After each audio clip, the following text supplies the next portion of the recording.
జగద్గురువుల యొక్క సన్నిధానంలో వ్యాఖ్యానాలు రాసి సమర్పించి తమ శరీరాలను విడిచిపెట్టేసి తురియాశ్రమంలోకి వెళ్ళిపోయిన మహాపురుషులు ఉన్నారు లోకంలో. అంత గొప్ప నామాలు లలితా సహస్రనామ స్తోత్రం, అంత గొప్ప నామములతో కూడినటువంటి లలితా సహస్రనామ స్తోత్ర కదంబం. ఒక్క నామం మనసారా పలికితే చాలు, ఒక్క నామం పిలిస్తే చాలు, అమ్మవారి యొక్క అనుగ్రహం ఉత్తర క్షణంలో కలుగుతుంది.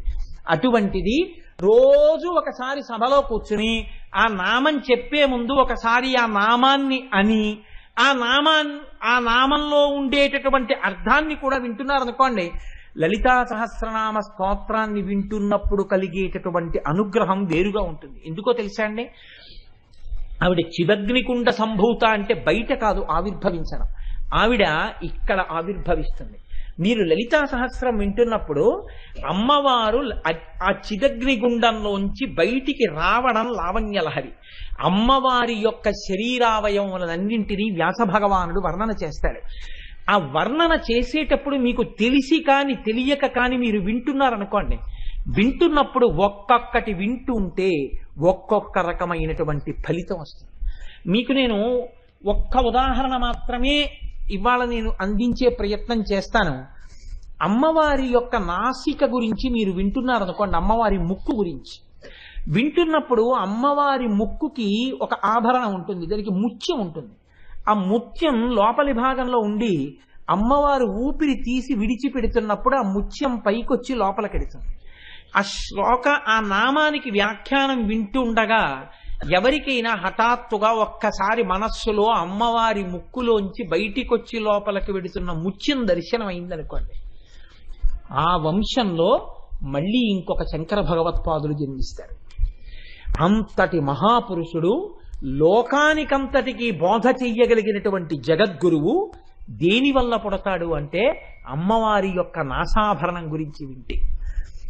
తెలిసో తెలియకో అమ్మవారి చివితాటంకముల గురించి వింటున్నారనుకోండి, అమ్మవారి మంగళసూత్రం గురించి వింటున్నారనుకోండి, అలా విన్న కారణం చేత భర్తకి ప్రమాదం ముంచుకొచ్చేస్తోంది అనుకోండి, విన్న కారణం చేత భర్త యొక్క ప్రమాదం తొలగిపోయి పసుపు కుంకాలు నిలబడిపోతాయి. కుటుంబంలో ప్రమాదాలు రాకుండా రక్షింపబడతాయి. పైకి కనపడకుండా ఫలం చెప్పకుండా ఒకే నామం అనేక రకములైనటువంటి ఫలితాలు ఇచ్చేస్తుంటారు. లలితా సహస్రనామ స్తోత్రం మిగిలినటువంటి సహస్రనామ స్తోత్రముల వంటిది కాదు. దానికి ఒక ప్రత్యేకత ఉంటుంది. ఎందుచేత అన్న ప్రశ్నకి ఒక్కటే జవాబు. మిగిలినటువంటి సహస్రనామములలో చాలా సహస్రనామములు వ్యాసప్రోక్తములు. ఒక్క లలితా సహస్రనామ స్తోత్రం మాత్రం వ్యాసప్రోక్తం కాదు, వ్యాసుడు చెప్పినది కాదు. వసిన్యాది దేవతలు చేసినటువంటి స్తోత్రాన్ని వ్యాస భగవానుడు బ్రహ్మాండ పురాణంలో మనకి అందించాడంతే. అది సాక్షాత్తుగా అమ్మవారి అనుగ్రహించి వసిన్యాది దేవతల చేత పలికించింది శక్తినిచ్చి. అందుకని ఇది అమ్మవారే శక్తినిచ్చి పలికించి అమ్మవారే ఫలశ్రుతి చెప్పింది దానికి. ప్రతిరోజు ఈ స్తోత్రాన్ని చదివితే ఏం జరుగుతుంది అన్న విషయాన్ని అమ్మవారు స్వయంగా చెప్పింది. ఎక్కడ చెప్పింది అంటే ఒక పెద్ద దేవతా సభలో చెప్పింది ఆవిడ. అందుకే లలితా సహస్రనామముతో తుల్యమైనటువంటి సహస్రనామ స్తోత్రాన్ని చెప్పడం కష్టము అంటారు పెద్దలు. అందులో ఒక్క అక్షరం కూడా మీరు వెతికి చూద్దామన్నా అనవసరమైనటువంటి అక్షరములు ఏవీ కనపడవు. అవి వసిన్యాది దేవతలు అమ్మవారి అనుగ్రహంతో ఆ స్తోత్రాన్ని చెయ్యడమే దానికి ప్రధానమైన కారణం. అసలు లలితావిర్భావమునకు సంబంధించినంత వరకు మనం గమనించవలసినటువంటి నేపథ్యం ఒకటి ఉంటుంది. భగవంతుడు అపారమైనటువంటి దయాసముద్రుడు, కరుణామూర్తి. భగవంతుని యొక్క కారుణ్యము ఎంత చిత్రంగా ఉంటుంది అంటే, ప్రపంచంలో ప్రమాదకరమైనటువంటి వస్తువుని కూడా శుద్ధి చేసి ప్రపంచానికి పనికొచ్చేటట్టుగా అందజేయడంలో ఈశ్వరుడి యొక్క కారుణ్యము వ్యక్తమవుతూ ఉంటుంది. మీరు చూడండి, ఒక పాము యొక్క విషం మనిషిలోకి ప్రవేశిస్తే మనిషి మరణిస్తాడు. కానీ వైద్యుడు అదే పాము యొక్క విషాన్ని తీసి శుద్ధి చేసి మనుష్యులకు వచ్చినటువంటి అనారోగ్యములు తొలగిపోవడం కోసమని ఔషధంగా అందిస్తాడు. వైద్యుడి చేతిలో పడితే పాము విషం మనుష్య కోటికి అది ఒక ఔషధంగా పనికొస్తుంది. అదే పాము విషం మన శరీరంలోకి ప్రవేశిస్తే మృత్యుకారకం అవుతుంది.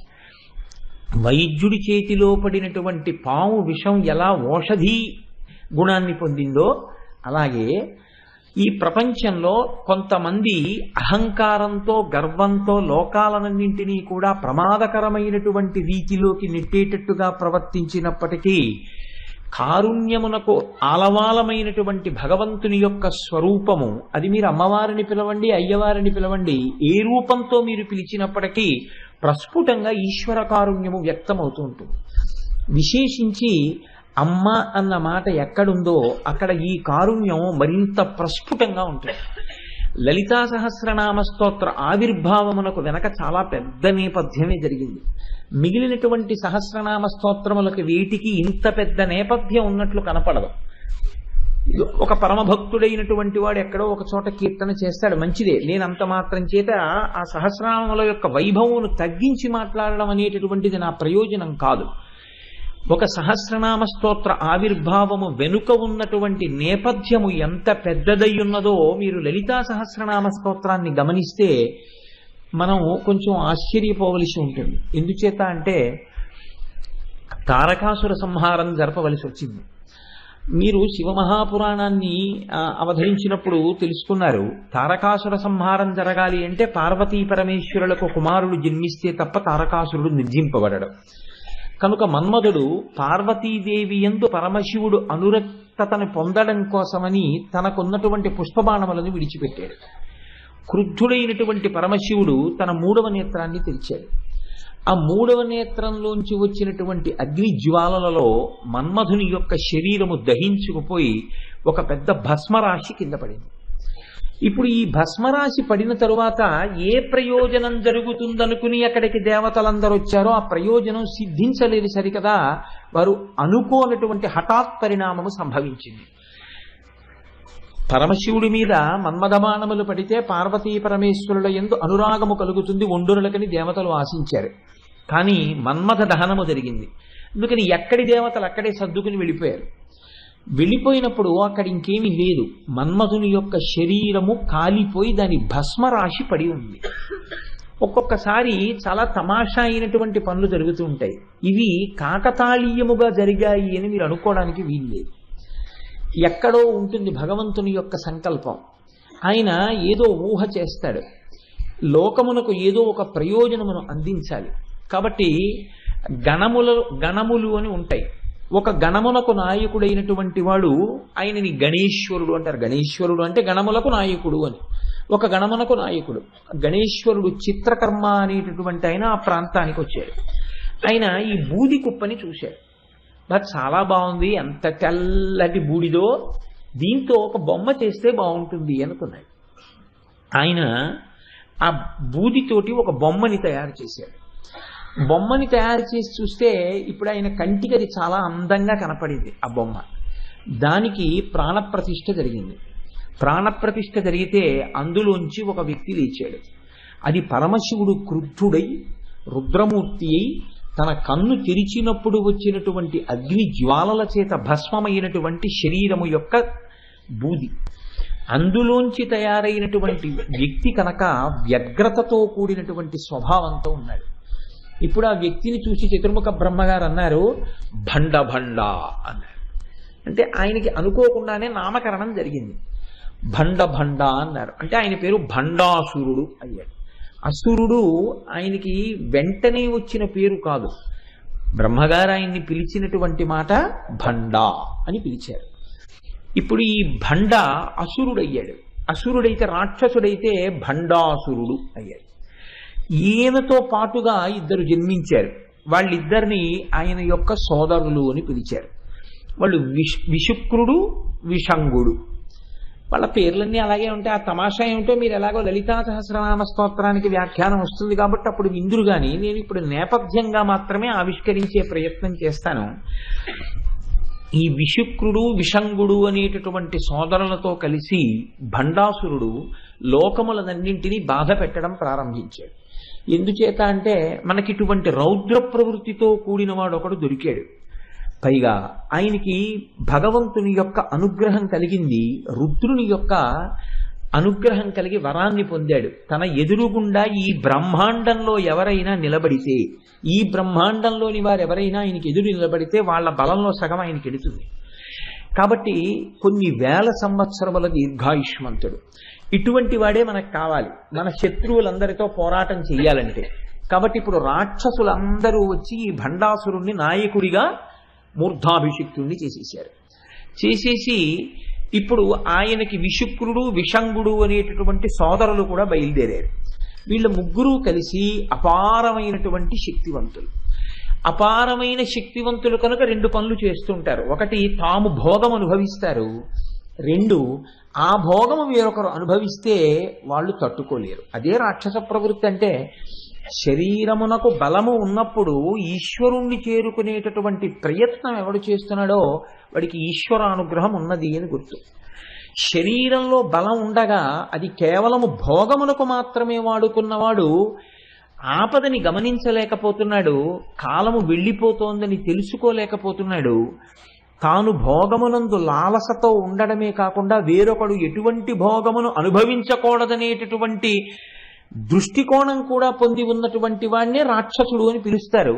కాబట్టి ఇప్పుడు రాక్షసుల యొక్క చిలిమి చేశారు, రాక్షసులకు నాయకులయ్యారు. ఈ భండాసురుడికి 4 భార్యలు, సమ్మోహిని, కుముదిని, చిత్రాంగి, సుందరి. 4 భార్యల్ని చేసుకున్నాడు. పరమ సంతోషంగా కాలం గడుపుతున్నాడు. కాలం గడుపుతుంటే ఒకనాడు విశుక్రుడు విషంగుడు భండాసురుడు ఒక చోట సమావేశం అయ్యారు. రాక్షసుల యొక్క ప్రవృత్తి ఎంత గమ్మత్తుగా ఉంటుందో చూడండి. మీరు పురాణములను పరిశీలనం చేస్తే పురాణాలు ఎందుకు పనికొస్తాయండి అనుకుంటారు చాలా మంది. పురాణముల యందు సరి అయినటువంటి దృష్టికోణ ప్రసరణం జరిగితే మీరు ఈ లోకాన్ని అధ్యయనం చేయడం చాలా తేలికైపోతుంది. రాక్షసుల యొక్క ప్రవృత్తి ఎలా ఉంటుందో చూపిస్తున్నారు ఋషి. వీళ్ళు ముగ్గురు ఒక చోట సమావేశమయ్యారు. సమావేశమై వాళ్ళు అనుకున్నది ఏమిటంటే, మనం ఎలా జన్మించామన్నది పక్కన పెట్టండి, అనుకోకుండా జన్మించేశాం. మనం కూడా అంతే కదండి. ఎక్కడో భండాసురుడు అనుకోకండి. కొంచెం ఈ మాటలు మీరు అన్వయం చేసుకునే ప్రయత్నం చేయండి. మన ప్రయత్నం మన ప్రయోజనం ఏం లేదు, పుట్టేశాం. కాబట్టి ఎన్ని కష్టాలు పడ్డాం, ఎన్ని జన్మలు ఎత్తి పుట్టాం పక్కన పెట్టేయండి. ఇప్పుడు పుట్టాం కదా, భోగాలను భవిస్తే కూడా వదిలిపోయింది అంతే. భండుడు అంటే ఎక్కడో ఉంటే లలితాదాసుని ఇప్పుడు చెప్పుకోవడం ఎందుకండి. కాబట్టి ఎక్కడ ఉన్నాడు భండుడు అంటే నా ఎందే ఉన్నాడు. కాబట్టి ఇప్పుడు ఈ భండాసురుడు విశుక్రుడు విషంగుడితో కలిసి అన్నాడు, మనం సుఖాలు అనుభవించాం, మనం భోగాలు అనుభవించామంటే బాగుంది. మనని ఆశ్రయించినటువంటి వాళ్ళు సుఖాలు అనుభవించారు, భోగాలు అనుభవించారు, చాలా బాగుంది.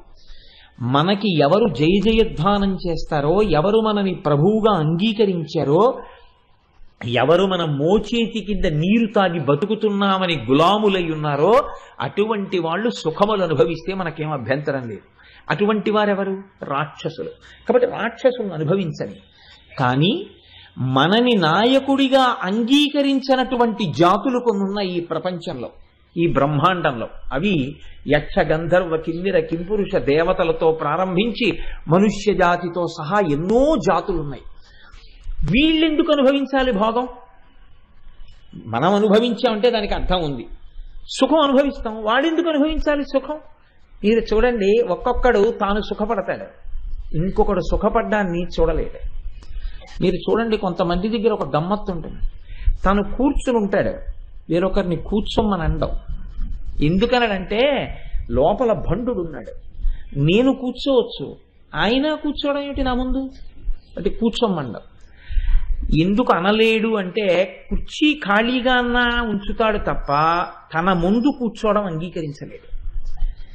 ఇటువంటి స్థితి భండాసురుడైతే దీన్ని అధిగమించి తన కష్టాన్ని పక్కన పెట్టి అవతల వాళ్ళ యొక్క కష్టం గురించి ఎక్కువ ఆలోచించగలగడం దైవత్వం. అంతే తేడా. చంద్రశేఖర పరమాచార్య స్వామి ఒకరోజు ఆశ్రమం అధికారులు చూస్తే ఒప్పుకునేవారు కాదు. మీరు ఈ వయస్సులో ఇలాగే మాట్లాడుతుంటే మీ ఆరోగ్యం ఏమైపోతుందని బెంగపెట్టుకునేవారు. ఒకరోజు పాపం ఆ పీఠం మేనేజర్ గారు ఏదో పని మీద ఎక్కడికో వెళ్ళారు. మంచి అవకాశం దొరికింది అనుకున్నారు పరమాచార్యుల వారు. ఓ గడ్డిమావు దగ్గర కూర్చున్నారు. ఆయన కూర్చునే ప్రదేశాలు కూడా అలాగే ఉంటాయి, ఎందుకంటే అక్కడ ఆవులు తిరుగుతాయి, అందుకని ఆయనకి పరమ ప్రీతి. ఓ గడ్డిమావు దగ్గర కూర్చున్నారు. ఎవరో వెళ్ళి పురాణాల్లో ఉండేటటువంటి విషయాల గురించి మాట్లాడడం మొదలెట్టారు. అంతే, ఆయన పరమ ప్రసన్నులు అయిపోయారు. మాట్లాడేస్తున్నారు. తెల్లవారుజామున 3 అయింది. ఆయనకి 3 అయినట్టు ఆయనకి తెలియదు, కూర్చున్న వాళ్ళకి తెలియదు. పరమాచార్య మాట్లాడడం అంటే మాటలా అండి, అమృతధారలు. 3 అయింది. తెల్లవారుజాము సమయంలో ఆయన్ని కలుసుకోవడానికి అవుతుందేమో, స్నానం చేసి బయటికి వస్తారు కదా అని ఒక స్త్రీ తన కూతుర్ని తీసుకుని వచ్చి దూరంగా నిల్చుంది. అప్పుడు వచ్చారు పీఠం మేనేజర్ గారు ఎక్కడి నుంచో వచ్చి, స్వామి మీకు ఎన్ని మాటల నుంచి చెప్తున్నామండి, పసిపిల్లాడికి చెప్పినట్టు భగవంతుడి పేరెత్తితే, పురాణం పేరెత్తితే, వేదం పేరెత్తితే, ఉపనిషత్తు పేరెత్తితే అలా మాట్లాడేయడమే. 3 అయింది. పోని పడుకుంటారా వెళ్ళో గంట అనుష్ఠానం. ఎలా ఉంటుంది ఆరోగ్యం? మీరు లేచి వెళ్ళి స్నానం చేసి, మీరు ఏమయ్యా ఇంతసేపు మాట్లాడించడానికి మీకు బాధగా లేదు, ఎందుకయ్యా అలా మాట్లాడిస్తారా ఆయన్ని అంటున్నారు. ఆయన అంటున్నారు పరమాచార్యులు వారు, ఈయన లేచి కమండలం పట్టుకుని సత్యదండం పట్టుకుని వెళ్ళబోదామని ఇలా చూశారు. చూసేటప్పటికీ ఒక ఆవిడ అక్కడ నిలబడి ఉంది ఈయనతో మాట్లాడడానికి. ఇలా అంటారేమో వద్దామని నించునుంది. పాపం చూశారు కదా, పిలుస్తారేమో అని ఆదుర్దా పడుతోంది. పీఠం మేనేజర్ గారు చూశారు ఆవిడ. ఇంకా 3 అవ్వలేదు, అప్పుడే నువ్వు కూడా సిద్ధమైపోయావా? ఇప్పటిదాకా వీళ్ళు అయ్యారు, ఇక అనుష్ఠానం చేసుకుందామంటే ఇంకా నువ్వా అన్నారు. అంటే ఆయన అన్నారు, ఏమో నీకు చెప్పడం మర్చిపోయాను, ఒక్కసారి వెళ్ళి దేవాలయం దగ్గర కొద్దిగా విభూతి ఉంటుంది, అక్కడ ఒక్కసారి పట్టరా అన్నారు. అంటే మరి స్వామివారి ఆజ్ఞ కాదనకూడదు, గబగబా వెళ్ళారు పీఠం మేనేజర్ గారు. ఆయన గబగబా ఇల్లారా అన్నారు. అని ఏమమ్మా ఎందుకు నిల్చున్నావు చీకట్లో అంతసేపు, ఏమి చెప్పు నీ కారణం? ఆవిడ ఏదో చెప్పింది, ఆయన తీసుకొచ్చారు. ఆ విభూతి ఆవిడకి ఇచ్చేయని వెళ్ళిపోయారు. అంటే తన కష్టం గురించి చూసుకునేటటువంటి లక్షణాన్ని కూడా అధిగమించేసి అవతల వాళ్ళ కష్టం ఒక్కటే ఆలోచించగలిగినటువంటి స్థితికి మహాపురుషులు వెళ్ళిపోతారు. కేవలం తన భోగం తన సుఖం తప్ప ఇతరులు అటువంటి సుఖాన్ని కాని భోగాన్ని కాని అనుభవించకూడదని చూసేటటువంటి వాడు రాక్షస ప్రవృత్తి కలిగిన వాడు. కాబట్టి ఇప్పుడు భండుడికి వచ్చిన ఆలోచన ఏమిటి? మనం భోగం అనుభవిస్తున్నాం, బాగుంది. మనని నమ్మిన వాళ్ళు భోగం అనుభవిస్తున్నారు, బాగుంది. మన నాయకత్వం లేని వాళ్ళు, మనని నాయకుడిగా అంగీకరించని వాళ్ళు ఎందుకు భోగాలు అనుభవించాలి? వాళ్ళు అనుభవించకూడదు. కాబట్టి భోగం అనుభవించకూడదు అంటే ఏం చెయ్యాలి? వాళ్ళు చాలా చమత్కారమైన ఆలోచన చేశారండి. సృష్టిలో బహుశా ఏ రాక్షసులకి రాలేదు ఇటువంటి ఆలోచన. వాళ్ళు అన్నారు, మనం ఒక పని చేద్దాం, సుఖములన్నింటికీ ఆలవాలము ఎక్కడుందో దాన్ని నిర్వీర్యం చేద్దాం. కాబట్టి మనలో భండుడు స్వర్గలోకానికి వెడతాడు, విశుక్రుడు భూలోకానికి వెడతాడు, విషంగుడు రసాతలానికి వెడతాడు. ముగ్గురం స్థూల శరీరాలతో వెళ్ళద్దు, సూక్ష్మ శరీరాలతో వెడదాం. వెళ్ళిన ప్రతి చోట మనం చెయ్యవలసిన పని ఒక్కటే. ఏమిటి ఆ పని అంటే, పురుషులకు పుంసత్వము లేకుండా నశింపచేసేద్దాం. స్త్రీల యందు రసోత్పాదనం లేకుండా, రేతస్సు లేకుండా స్త్రీలని చేసేద్దాం. స్త్రీకి స్త్రీ సహజమైనటువంటి స్థితి ఉండదు, పురుషుడికి పుంసత్వం ఉండదు. ఇప్పుడు స్త్రీ పురుషుల మధ్య భోగీచ్ఛ ఉండదు. స్త్రీ పురుషుల మధ్య భోగీచ్ఛ లేని నాడు, అసలు ఆ సంతోషము అన్నది కొరవడిపోయిన నాడు, మనస్సుని సంతోషంగా ఉంచుకోవడము అనేటటువంటి ప్రయత్నమే లేని నాడు లలిత కళలు నశించిపోతాయి. సంగీతం వినరు, ఎవరు నృత్యం వినరు, ఎవరు చక్కగా ఎక్కడో ఏదో మంచి కార్యం జరుగుతోందంటే వినరు. ప్రతివాడు ఏమైపోతాడంటే నీరసపడిపోతాడు. ఈ నీరసపడిపోతే ఏమైపోతుందంటే ఎక్కడ ఏవీ జరగవు. ఇలా నీరసపడిపోతే కొన్నాళ్ళకి ఏమైపోతుంది? స్త్రీ పురుషుల మధ్య భోగేచ్ఛ లేదు. భోగేచ్ఛ లేదు కాబట్టి ప్రత్యుత్పత్తి లేదు. ప్రత్యుత్పత్తి లేదు కాబట్టి భోగము లేదు, ప్రత్యుత్పత్తి లేదు. కాబట్టి ఆ జాతులు తమంత తాము నశించిపోతాయి. కొన్నాళ్ళకి దేవతలందరూ ఏమైపోతారు? నశించిపోతారు. కొన్నాళ్ళకి మనుష్యులందరూ ఏమైపోతారు? నశించిపోతారు. కొన్నాళ్ళకి జంతులోకం అంతా ఏమైపోతుంది? నశించిపోతుంది. సర్పజాతి ఏమైపోతుంది? నశించిపోతుంది. ఎవరు మిగిలిపోతారు ఈ భోగేచ్ఛతో ఉండి? రాక్షసుల ఒక్కళ్ళే మిగులుతారు. మనకి భోగము మిగలాలి, భోగం అనుభవించడానికి మనం తప్ప మరొకడు ఉండనుకోవడం. అంటే అసలు ఆ కోరిక ఎంత దూరం వెళ్ళిపోయిందో చూడండి. ఇప్పుడు వీళ్ళు ముగ్గురు బయలుదేరి సమస్త లోకముల యందుండేటటువంటి అన్ని జాతుల వారి యందు పురుషులకు పుంసత్వం లేకుండా చేశారు. పుంసత్వము లేదు. స్త్రీల యందు రసము రేతస్సు లేదు. అక్కడ మహర్షి ఒక అందమైన మాట అంటారు, రసయేవ పరం బ్రహ్మ రసయేవ పరాగతి రసోహి కాంతిధ పుంసాం రసో రేత ఇతి స్మృత. మనుష్యుల యందు ఈశ్వరానుగ్రహం చేత పెరిగేటటువంటి ఆ వీర్య రేతస్సులే కాంతిగా, స్మృతిగా, ఉత్సాహంగా, ప్రాణశక్తిగా ద్యోతకమవుతూ ఉంటాయి. అవి నశించిపోవడం ప్రారంభిస్తే సమస్త జీవకోటి నీరసపడిపోతుంది. కాబట్టి జీవకోటి అన్ని చోట్ల నీరసపడింది. ఆఖరికి రసాతలంలో ఉండేటటువంటి సర్పజాతులు పడగలెత్తడం కూడా మానేసేవి. ఎక్కడా లలిత కళలు లేవు, ఎక్కడా కచేరీలు లేవు, ఎక్కడా సంగీతం లేదు, ఎక్కడా నృత్యం లేదు, ఎక్కడా ఏ సభలు లేవు, ఎక్కడా ప్రవచనాలు లేవు, ఎక్కడా హోమాలు లేవు, యజ్ఞాలు లేవు, యాగాలు లేవు. ఏమిటో ఎవరిని చూసినా అలా దిగాలుగా కూర్చుని ఉంటారు. ఒకరిని ఒకరు చూసుకోరు, ఒకరిని ఒకరు చూసి చిరునవ్వులు ఉండవు, ఒకరిని ఒకరు చూసి సంతోషాలు ఉండవు. వీళ్ళు యుద్ధం చేయలేదు. యుద్ధం చెయ్యకుండా లోకమునందు కామ ప్రళయాన్ని సృష్టించాడు భండాసురుడు. ఇది లలితా సహస్రనామ స్తోత్ర ఆవిర్భావమునకు నేపథ్యం. ఇప్పుడు ఎవరికైనా అసలు మనం ఎందుకు ఇలా ఉన్నాం అని ప్రశ్న వేసుకుందామన్న ఉత్సాహం లేదు. అసలు సమస్త జాతులు నీరసపడిపోయాయి, సమస్త లోకాలు నీరసపడిపోయాయి. ప్రత్యుత్పత్తి లేదు, జాతులు నశించిపోవడం ప్రారంభమైపోయింది. అయిపోయి ఎక్కడ మళ్ళీ ఆ జాతులు పెరగకుండా నీరసించిపోతున్నాయి. లోకమంతా రాక్షసగణాలు పెరిగిపోతున్నాయి. ఎక్కడ చూసినా భండాసురుడి నాయకత్వమే వర్ధిల్లుతోంది.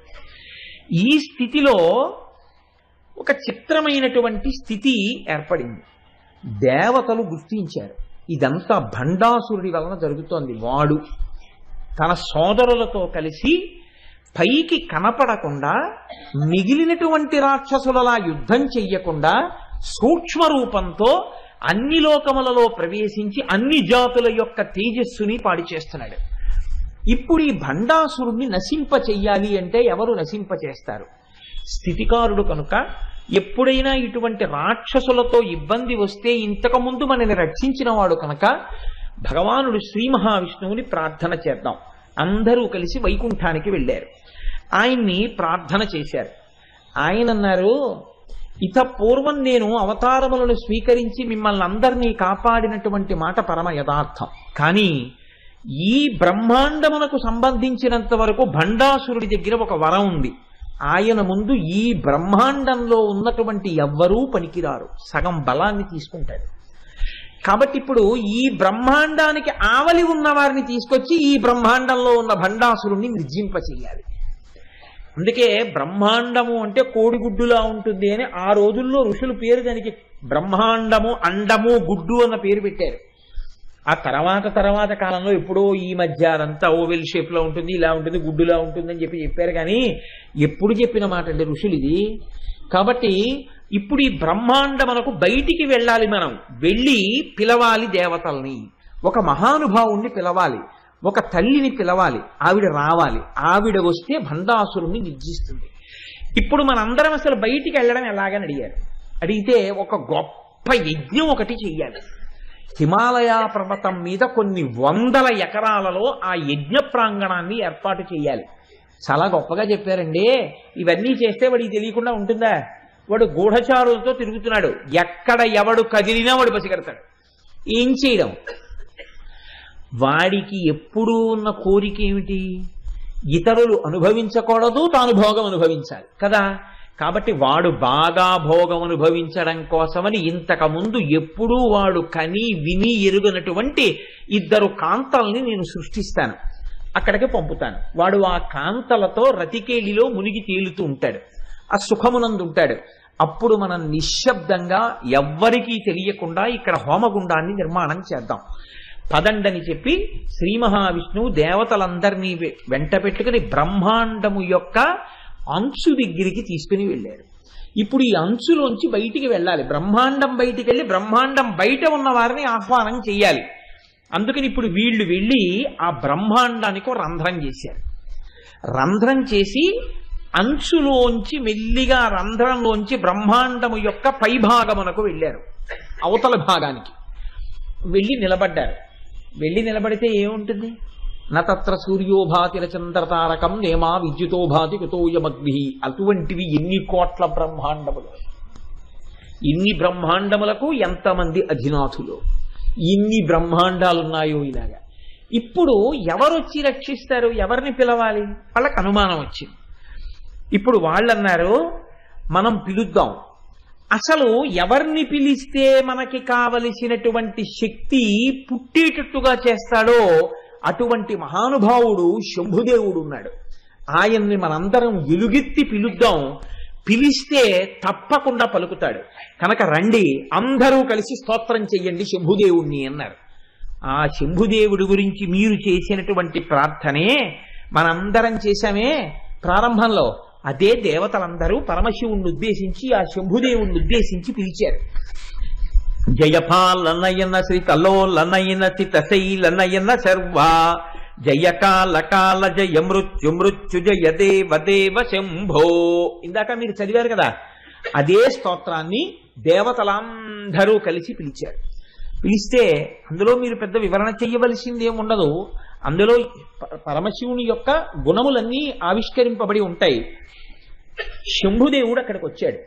వచ్చి ఆయన అన్నాడు, మీకు కలిగినటువంటి విపత్తు నుంచి మిమ్మల్ని ఉద్ధరించాలి అంటే లలితాపరాభట్టారిక స్వరూపం ఆవిర్భవించాలి.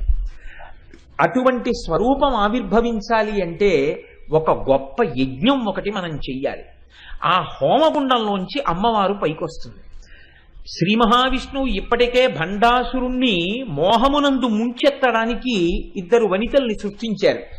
కాబట్టి మనం నిశ్శబ్దంగా ఇప్పుడు హిమాలయ పర్వత ప్రాంతమునందు కూర్చుని అటువంటి హోమం చేద్దాం రండి అన్నారు. అందరూ వెళ్ళారు. ఒక పెద్ద యజ్ఞగుండాన్ని అక్కడ తయారు చేశారు. కూర్చుని ఇప్పుడు ఆ యజ్ఞగుండంలో అగ్నిహోత్రాన్ని ప్రతిష్ఠించాలి. అప్పుడు కదండి అందులోకి హవిస్సులు ఇచ్చి పిలవడం అమ్మవారిని. ఇప్పుడు ఈ అగ్నిని తీసుకొచ్చి పెట్టడానికి మీరు మొన్న చూశారు, ఇక్కడ వెంకటాచల వైభవం జరుగుతున్నప్పుడు ఆరణి మంధనము అని చేస్తారు. ఇటువంటి అగ్నిని పుట్టించవచ్చు, కానీ పుట్టిస్తే అప్పుడు ఆ అగ్ని ఏ బ్రహ్మాండంలోది? ఈ బ్రహ్మాండంలోదే అవుతుంది. ఈ బ్రహ్మాండంలో ఉన్న అగ్నితో మీరు ఏదైనా చేస్తే వాడు సంకల్పం చేస్తే అందులో సగం తీసేసుకుంటాడు. కాబట్టి ఇప్పుడు ఇక్కడ అగ్ని పనికిరాదు.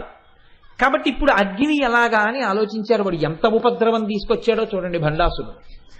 అంటే ఇప్పుడు శంభుదేవుడు అన్నాడు, మనకి గార్హపత్య అగ్ని, ఆహవనీయ అగ్ని, దక్షిణాగ్ని అని 3 అగ్నులు ఉన్నాయి. కానీ ఇప్పుడు ఈ 3 అగ్నులతో కుదరదు. కనుక నేను చిదగ్ని అనబడేటటువంటి అగ్నిని వాయు రూపంలో బ్రహ్మాండం బయనించి ఆ బ్రహ్మాండమునకు చేయబడిన రంధ్రంలోంచి తీసుకొచ్చిన వాయువుని ఈ హోమగుండంలోకి ప్రవేశపెట్టి అగ్నిని రగలుస్తాను. దాన్ని చిదగ్ని అంటారు. ఇప్పుడు ఈ చిదగ్ని గుండంలో మీరు హవిస్సులు ఇవ్వండి. హవిస్సులు ఇచ్చేటప్పుడు మీరు సామాన్యమైనటువంటి పదార్థమును వేస్తాను అంటే మీరు చేసినటువంటి యజ్ఞము చేత ప్రీతి చెంది అమ్మవారు ఆవిర్భవించడానికి చాలా కాలం పట్టచ్చు. మనకి మళ్ళీ భండుడు మేల్కొనే లోపల అమ్మవారి ఆవిర్భావం జరిగిపోవాలి. కాబట్టి మీ ఆర్తి ప్రకటనం జరగాలి, తొందరగా రమ్మని పిలవాలి. కాబట్టి హవిస్సుల కొరకు వేరొకటి వాడకండి. మీరు దేవతలు కనుక మీ శరీరావయవములను కోసినంత మాత్రం చేత మీకు మృత్యువు రాదు. అది ఇతరులైతే శరీరావయవములను కోసేసుకుంటే మృత్యువు పాలైపోతారు. మీకు ఆ భయం లేదు. కాబట్టి మీరు మీ శరీరావయవములను ఖండించి అగ్నిహోత్రంలో వ్రేల్చండి, హవిస్సులుగా ఇవ్వండి. అంటే మీ ఆర్తి ప్రకటనం జరుగుతున్నప్పుడు అప్పుడు అందులోంచి అమ్మవారు ఆవిర్భవిస్తుంది. ఇది దేవతలకు కాబట్టి సరిపోయింది. అలా ఆర్తి ప్రకటనానికి అందరూ అటువంటి పనులు చేయమని కాదు దాని ఉద్దేశం. కాబట్టి ఇప్పుడు హోమగుండంలో దేవతలు తమ యొక్క శరీర ఖండములను తీసి ఆ అగ్నిహోత్రంలో సమర్పించి అమ్మవారిని ప్రార్థన చేశారు. అమ్మా నువ్వు ఆవిర్భవించాలి అని ఆనాడు శంభుదేవుడు అష్టకారికలతో ప్రార్థన చేశాడు. అదే సముద్భవ సముద్భవ, అమ్మాను ఆవిర్భవించు, అమ్మాను ఆవిర్భవించు, అమ్మాను ఆవిర్భవించు అంటూ 8 శ్లోకాలున్నాయే ఆనాడు బ్రహ్మాండ పురాణంలో శంభుదేవుడు చదివినటువంటి అష్టకారికలు. వాటిని దేవతలందరూ చదివారు. అలా చదివితే అమ్మవారి యొక్క ఆవిర్భావం ప్రారంభమైంది ఆ చిదగ్నిగుండంలోంచి. ఇప్పుడు వీళ్ళందరూ అలా హోమం చేస్తూ అలా యజ్ఞములో తమ శరీర ఖండములను వ్రేలుస్తూ అమ్మవారిని ప్రార్థన చేస్తుంటే అమ్మవారి యొక్క అనుగ్రహము కలిగి మాంసనేత్రము చేత చూడడానికి వీలు కానటువంటి పరబ్రహ్మస్వరూపిణి అయినటువంటి అమ్మవారు అందరికీ కనపడేటటువంటి రూపంతో అనేక కోట్ల బ్రహ్మాండములకు నాయకురాలైనటువంటి తల్లి, మణిద్వీపంలో కూర్చుని ఇన్ని బ్రహ్మాండములను శాసించగలిగినటువంటి తల్లి, ఈ బ్రహ్మాండంలో హిమాలయ పర్వతాల మీద ఏర్పాటు చేయబడినటువంటి హోమగుండంలోంచి ఆ తల్లి ఆవిర్భవించడం ప్రారంభించింది. అమ్మవారు ఎప్పుడైతే చిదగ్నిగుండంలోంచి ఆవిర్భవిస్తోందో ఆ స్వరూపాన్ని చూసి దేవతలందరూ ప్రార్థన చేశారు. అమ్మా, ఇది లలితా సహస్రనామ స్తోత్రము దేవతలు చేసినది కాదు, మీరు బాగా జ్ఞాపకం పెట్టుకోవాలి. ఇందాక మనం చదివేమే స్తోత్రం దేవతలు లలితాదేవిని గూర్చి చేసిన ప్రార్థన. అప్పుడు దేవతలు అమ్మవారిని ప్రార్థన చేశారు. అమ్మా, నువ్వు ఇలా ఉన్నావు, ఎర్రటి వస్త్రం కట్టుకున్నావు అని నమస్కారం చేస్తూ నిలబడ్డారు. అప్పుడు ఆ తల్లి ఆవిర్భవించింది. ఆవిర్భవించిన తరువాత ఏం జరిగినది అన్నది మీరు లలితా సహస్రనామ స్తోత్ర పూర్వభాగమునందు వింటారు. ఆవిడ యుద్ధం ఎలా చేసింది, ఆవిడ ఎలా దేవతా సైన్యాల్ని సృష్టి చేసింది, అప్పటికప్పుడు ఆవిడ వారాహిని ఎలా సృష్టించింది, శ్యామలాదేవిని ఎలా సృష్టించింది, ఆవిడ ఏనుగుల్ని ఎలా సృష్టించింది, గుర్రాలను ఎలా సృష్టించింది, బాలాతల్లిని తన బిడ్డని ఎలా సృష్టించింది, తన భర్తని మహాకామేశ్వరుడిగా ఎలా స్వీకరించింది, యుద్ధం ఎలా చేసింది, ఆఖరికి భండాసురుణ్ణి నిర్జించింది, ఆవిడ సంహరించింది. ఇప్పుడు భండాసురుణ్ణి సంహరించిన తరువాత దేవతలందరూ పరమ ప్రసన్నాన్ని పొందారు. ఇక్కడ మీరు గమనించవలసినటువంటి విషయం ఒకటి ఉంటుంది.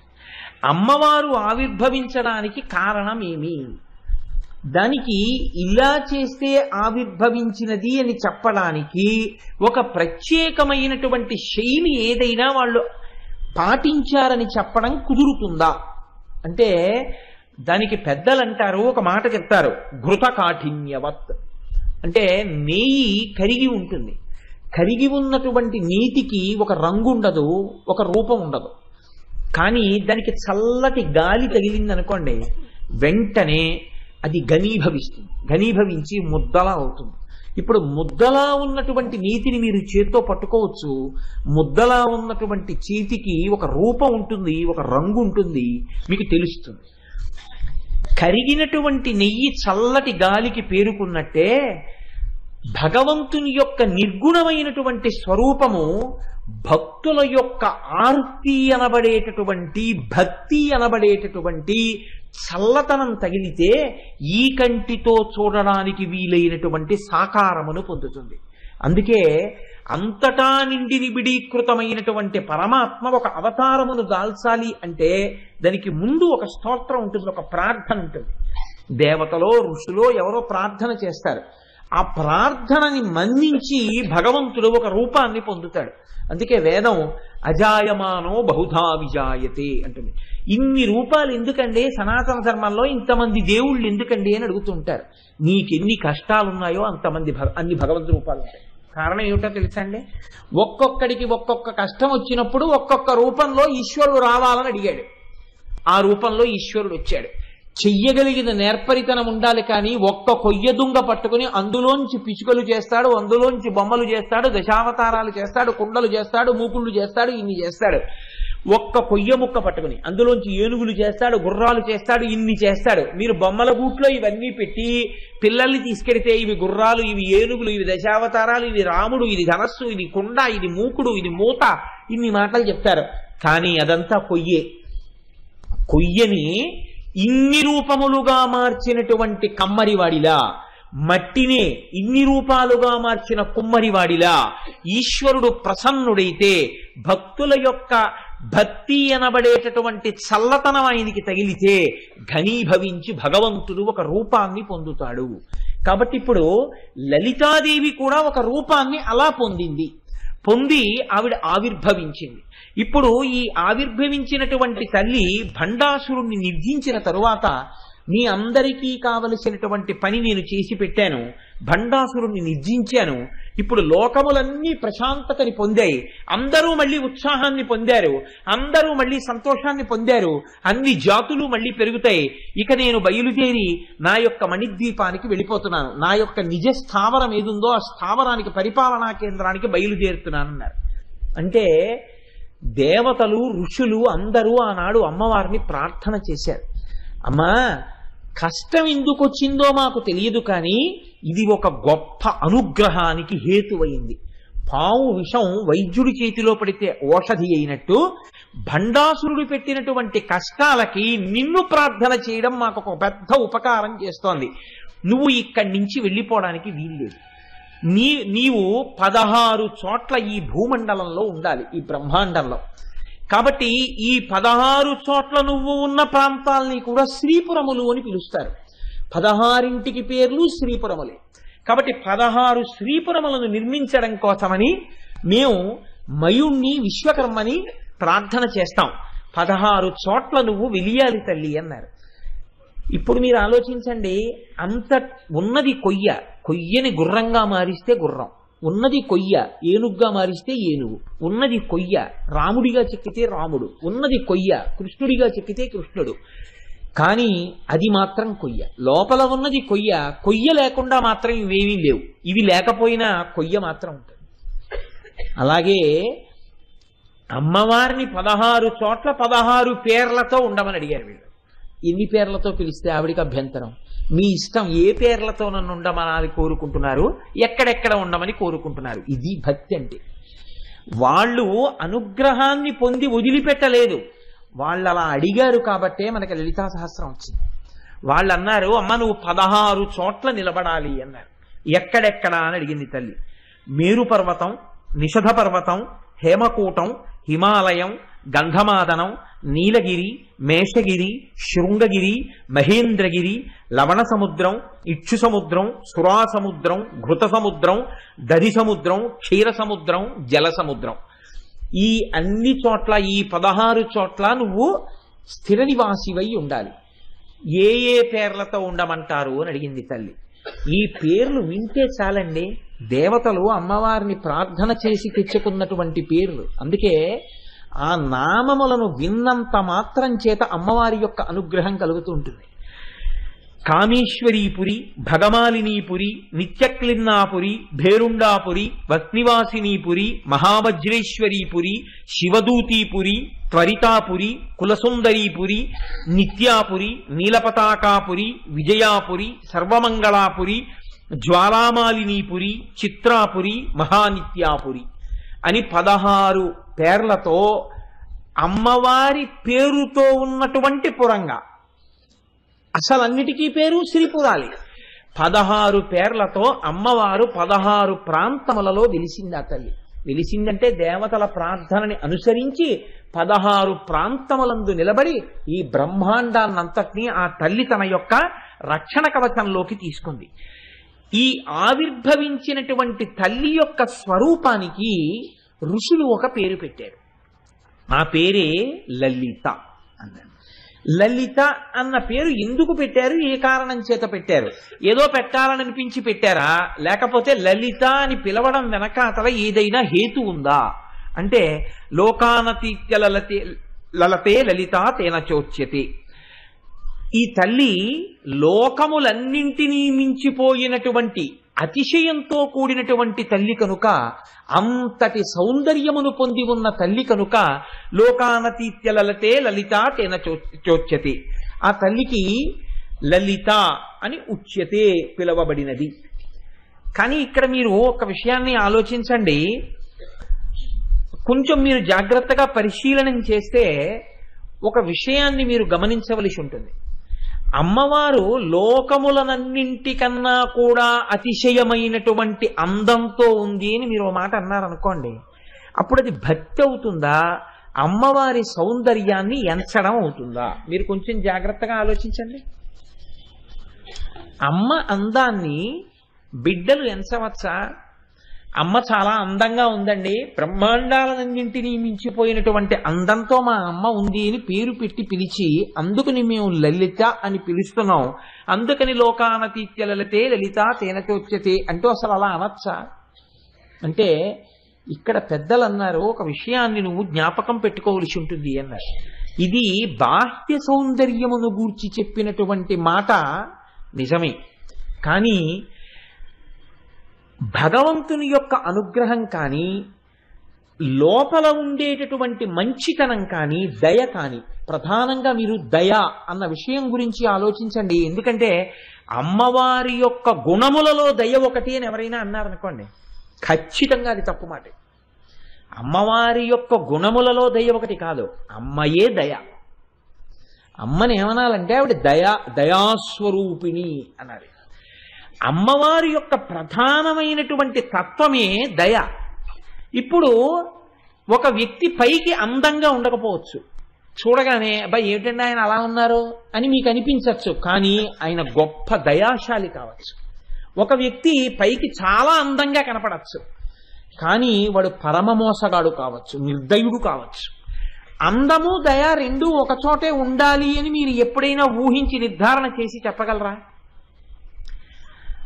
ఒక ఆయన అందంగా ఉన్నాడు కాబట్టి ఆయన యందు దయ కూడా ఉంటుందండి ఖచ్చితంగా అని మీరు నిర్ధారణ చేయగలరా? చేయలేరు. ఈయన అందంగా లేడు కాబట్టి ఈయన యందు దయ ఉండదండి అని మీరు నిర్ధారణ చేయగలరా? చెయ్యలేరు. అందముంటే దయ ఉండాలని లేదు, దయ ఉంటే అందం ఉండాలని లేదు. అందముండి దయ లేకపోవచ్చు, అందము లేక దయ ఉండవచ్చు. అమ్మవారి యొక్క లలితా శబ్దానికి గొప్పతనం ఏమిటంటే ఆవిడ యొక్క అందము కేవలము బాహ్యమునందందము కాదు, ఆవిడ అందము ఆవిడ యొక్క దయయే. మీరు ఆ భావనతో చూసినప్పుడే అమ్మ అన్న మాట పట్ల మనకి అంత ప్రేమ ఎందుకో తెలుసా అండి? అమ్మలో అందం చూడం, అమ్మ అనేటప్పటికీ మనకేం గుర్తొస్తుంది అంటే అన్ని ప్రమాదముల నుంచి మనని చిన్నతనం నుంచి పైకెత్తినటువంటి అమృత శక్తి, అదే అమ్మ. మనం పుట్టినప్పుడు అసలు లోపల పిండం పెరగడానికి ఒక భద్రమైన స్థానాన్ని ఆవిడ ఏర్పాటు చేసింది. పిండాలన్నీ బయట పెరగాలి అని ఈశ్వరుడు ఏదో శాసనం చేశాడు అనుకోండి, ఎవడింటి కిటికీలో ఆ పిండం పెరుగుతుంది అని ఈశ్వరుడు సంకల్పం చేశాడు అనుకోండి. నేను ఇలా అన్నానని కాదు, మీరు ఆలోచించండి.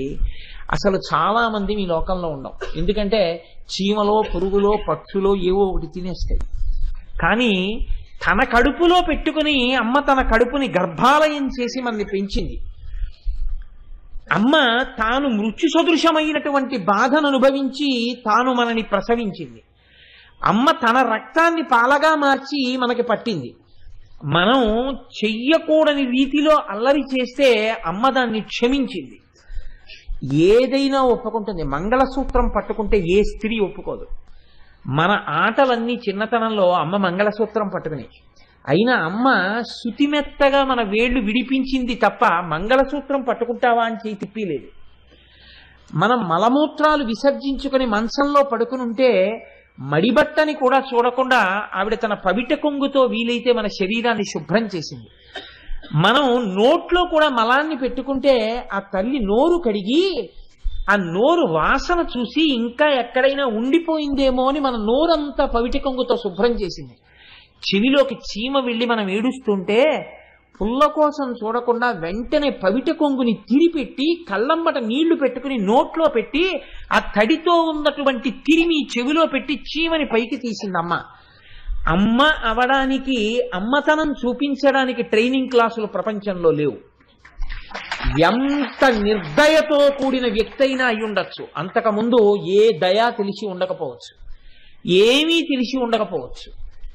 నిద్ర 7 గంటలైతే తప్ప లేవకుండా అమ్మాయి దగ్గర ఉన్నప్పుడు పడుకునేటటువంటి పిల్ల, తన క్యారేజీ తాను సర్దుకోని పిల్ల,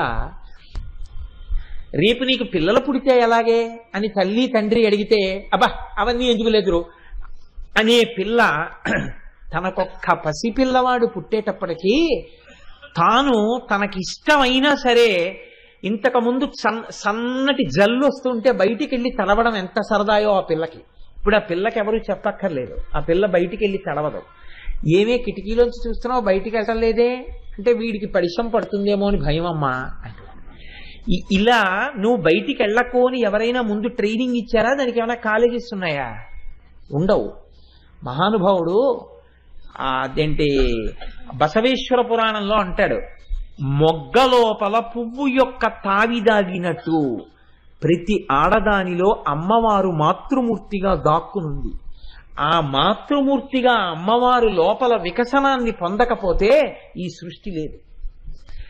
కాబట్టి అమ్మ అన్నం పెట్టింది, పెట్టడంలో రోగం దేని వల్ల వస్తోందో అని పెట్టలేదు. ఏది తింటే రోగం తగ్గుతుందో అది బతిమాలి బామాలి కథలు చెప్పి పెట్టింది. అమ్మ తాను తినవలసిన పదార్థాన్ని పిల్లవాడికి అనారోగ్యం చేస్తుందేమోనని తినడం మానేసింది. మానేసి వాడికి పనికొస్తుంది, వాడికి పడిషం తగ్గుతుంది అనుకుంటే తనకి ఇష్టం లేకపోయినా ఉసిరికాయ పచ్చడి తింది. పాల వలన పిల్లవాడికి పడిషం తగ్గుతుందని పిల్లవాడికి వచ్చిన అనారోగ్యం కోసం తను పచ్చం చేసింది. ఇప్పుడు మీరు ఆలోచించండి, మీరు ఏ స్థితిలో ఉండనివ్వండి, అమ్మ అన్న మాట వినపడగానే, అందుకే తండ్రి అంటే భయం ఉన్న వాళ్ళు ఉంటారు, అమ్మ అంటే మాకు భయము అన్నవాళ్ళు లోకంలో ఉండరు. అందుకే లోకంలో ఒక నానుడి ఉంది, అమ్మ కోపం తాటాకు మంట. అమ్మ కోపం తాటాకు బుట్ట మండినట్టు ఉంటుందండి, అది ఎందుకు పనికిరాదు. ఆ కోపం ఆవిడ తిట్టుకోవడం, పిల్లల్ని తిట్టడమే. 5 నిమిషాలు అది అమ్మ క్యారేజీ పెట్టేసావా అని వస్తుంది పిల్ల. తండ్రి కొంచెం కోపంగా చూసి 4 మాటలు అన్నాడు అనుకోండి, గుడ్ల నీరు కుక్కుని, అమ్మ ఎందుకు చెప్పేసావు మా నాన్నగారికి, చూసావా ఎలా అన్నారో కాలేజీకి వెళ్లే ముందు, ఇంకా నేను ఇవాళ పరీక్ష రాసినట్టే అంటాడు. తండ్రి అన్న మాటకి బిడ్డ బాధపడుతుంది, తల్లి అన్న మాట లెక్క పెట్టదు.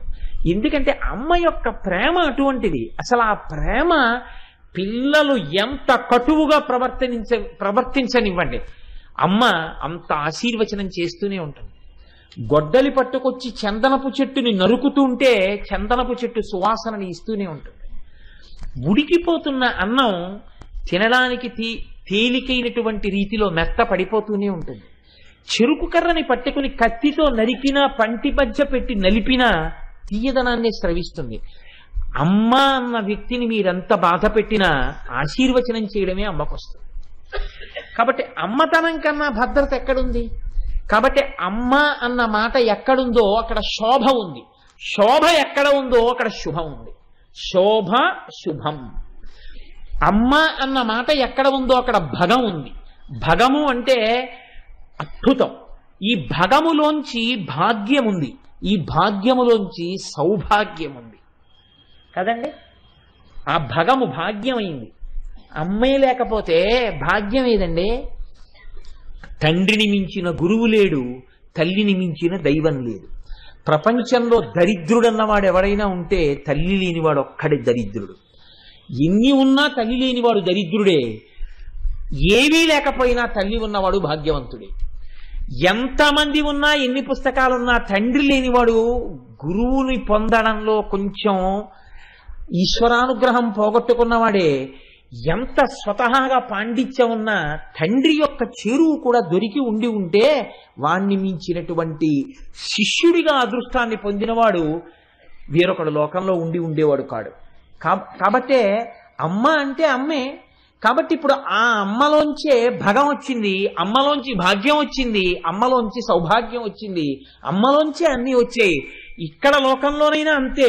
ఒక ఆడదాని సౌభాగ్యం నిలబడాలంటే అమ్మ వల్లే నిలబడాలి, ఒక ఇంట్లో భాగ్యం రావాలంటే అమ్మ వల్లే రావాలి, ఒక ఇంటికి తోరణం కట్టాలంటే అమ్మ వల్ల రావాలి, ఒకళ్ళకి వచ్చిన వ్యాధి పోవాలంటే అమ్మ వల్ల పోవాలి, ఒక ఇల్లు సంతోషంగా ఉండాలంటే అమ్మ వల్ల ఉండాలి.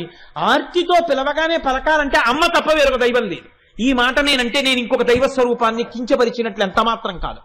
అమ్మ అన్న రూపంతో ఉన్న దైవం తర్వాతే ఏ రూపమైనా. లౌకికమైన అమ్మకే ఇంత ప్రేమ ఉంటే ఇన్ని బ్రహ్మాండములను కన్న తల్లికి ఎంత ప్రేమ ఉంటుంది? మీరు ఆలోచించండి. నా తల్లి నాకు అన్నం పెట్టింది, నా అమ్మ నాకు పెట్టినటువంటి అన్నం నా జీవితంలో నేను ఎన్నడూ మర్చిపోలేను. ఎందుచేత అంటే అది అంత రుచి.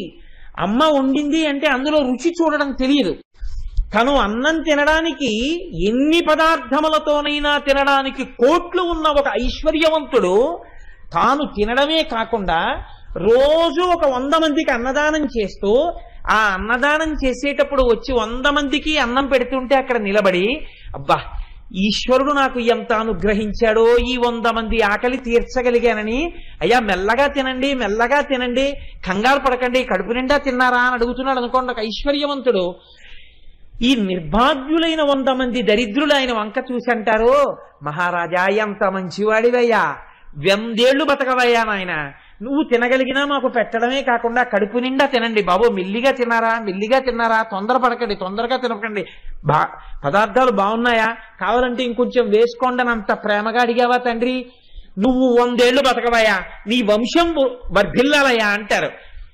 తనకి ఉన్న దాంట్లో 100 మందికి అన్నం పెట్టి కొసిరితేనే ఐశ్వర్యవంతుడికి ఇన్ని ఆశీర్వచనాలు ఇచ్చావే, ఇన్ని బ్రహ్మాండములకు చేతిలో పట్టుకున్న గరిటె దించకుండా పెడుతున్న నా తల్లిని ఊహించోసారి. ఉభౌ దర్వీ కుంభౌ మణిగణక సంభావిత గుణౌ దధానా పాణిభ్యామృతర సమృష్టాన్న కలితౌ కళాఢ్యా కళ్యాణీ కలిత సదనా శ్రీగిరసి శిరసస్యసౌ భ్రామర్యంబా రచయితుమదిష్టార్థ విభవం. లలిత అన్న పేరుతో ఉంటే నేను సహస్రం చదవనండి, లలితా సహస్రం నాకొద్దు, అమ్మవారి నామం చెప్పను అంటే అది సంస్కారం అనుకోవాలా, కుసంస్కారం అనుకోవాలా? అంత అన్నం పెట్టేటటువంటి అమ్మ పేరు చెప్పడానికి నీకెందుకు బాధ వస్తున్నట్టు? అటువంటి స్వరూపాన్ని నువ్వు ఊహించగలిగితే ఆవిడే లలితా స్వరూపము. ఇంతమంది అమ్మలను గన్న అమ్మ ఎవరుందో, ఇంత జీవకోటికి అన్నం పెడుతున్న అమ్మ ఎవరుందో, ఆ అమ్మల గన్న అమ్మ, ఆ అన్నపూర్ణమ్మ, నీ అమ్మ, మా అమ్మ, అందరి అమ్మల అమ్మ, అమ్మలలో ఉన్న అమ్మతనం రాశీభూతమైన అమ్మ లలితమ్మ. కాబట్టి అటువంటి తల్లిని లోకానతిత్య లలితే లలితా తేన చోక్యతే, దయగలిగిన అమ్మ. కాబట్టి ఇది ఆవిడ లాలిత్యం, ఇది ఆవిడ ఎరుపుతనం, ఇది ఆవిడ అనురాగం, ఇది ఆవిడ కాంతి, ఇది ఆవిడ శోభ, ఇది ఆవిడ యొక్క భగం. కాబట్టి చూడండి, ఇటువంటి తల్లి ఈవిడ నామాల్ని చెప్తూ అగస్త్యుల వారికి ఉపదేశం చేస్తున్నాడు హయగ్రీవుడు. హయగ్రీవుడు మహానుభావుడు. జ్ఞానానందమయం దేవం నిర్మల స్ఫటికాకృతిం ఆధారం సర్వ విద్యానాం హయగ్రీవం ఉపాస్మహే. ఆ హయగ్రీవావతారం ఎలా వచ్చింది అన్న దాని మీద భాగవతంలో, దేవీ భాగవతంలో, ఇతరమైన చోట్ల అనేకమైనటువంటి విషయములను చెప్పి ఉన్నారు. భాగవతంలో మాత్రం అంటారు దధీచి మహర్షియే ఈ హయగ్రీవావతారంతో బ్రహ్మజ్ఞానాన్ని బోధ చేశాడు అని ఒక కథ. కాబట్టి అటువంటి హయగ్రీవమూర్తి విష్ణువాంశలో ఉన్నటువంటి వారు. అటువంటి హయగ్రీవుడు అగస్త్య మహర్షికి ఈ లలితా సహస్రనామ స్తోత్రాన్ని రహస్యనామములు అంటూ ఉపదేశం చేశారు. రహస్యనామములు అనడానికి కారణం ఒక్కటే. నా ఉపన్యాసాల్లో నేను ఈ బీజాక్షరాలకి సంబంధించినటువంటి అనుసంధానం ఎక్కువగా చెయ్యడానికి విముఖుడం. కారణం ఏమిటి అంటే ఒక్కటే. పరమాచార్య స్వామి ఒకానొక నాడు కంచిలో మాట్లాడుతూ ఎన్నడూ బహిరంగ వేదికల మీద నీకు తెలుసు కదా అని కాని ఇంకొకలా కాని బీజాక్షర సంపుటీకరణముల గురించి మాట్లాడవద్దు అని శాసనం చేశారు. కాబట్టి నేను దాని వైభవాన్ని ప్రస్తావన చేసే ప్రయత్నం చేస్తాను. ఎక్కడైనా దాని యొక్క గొప్పతనాన్ని అందించడం కోసం 1-2 చోట్ల ఉదాహరణగా మాత్రమే మీకు ఆవిష్కరించే ప్రయత్నం చేస్తాను.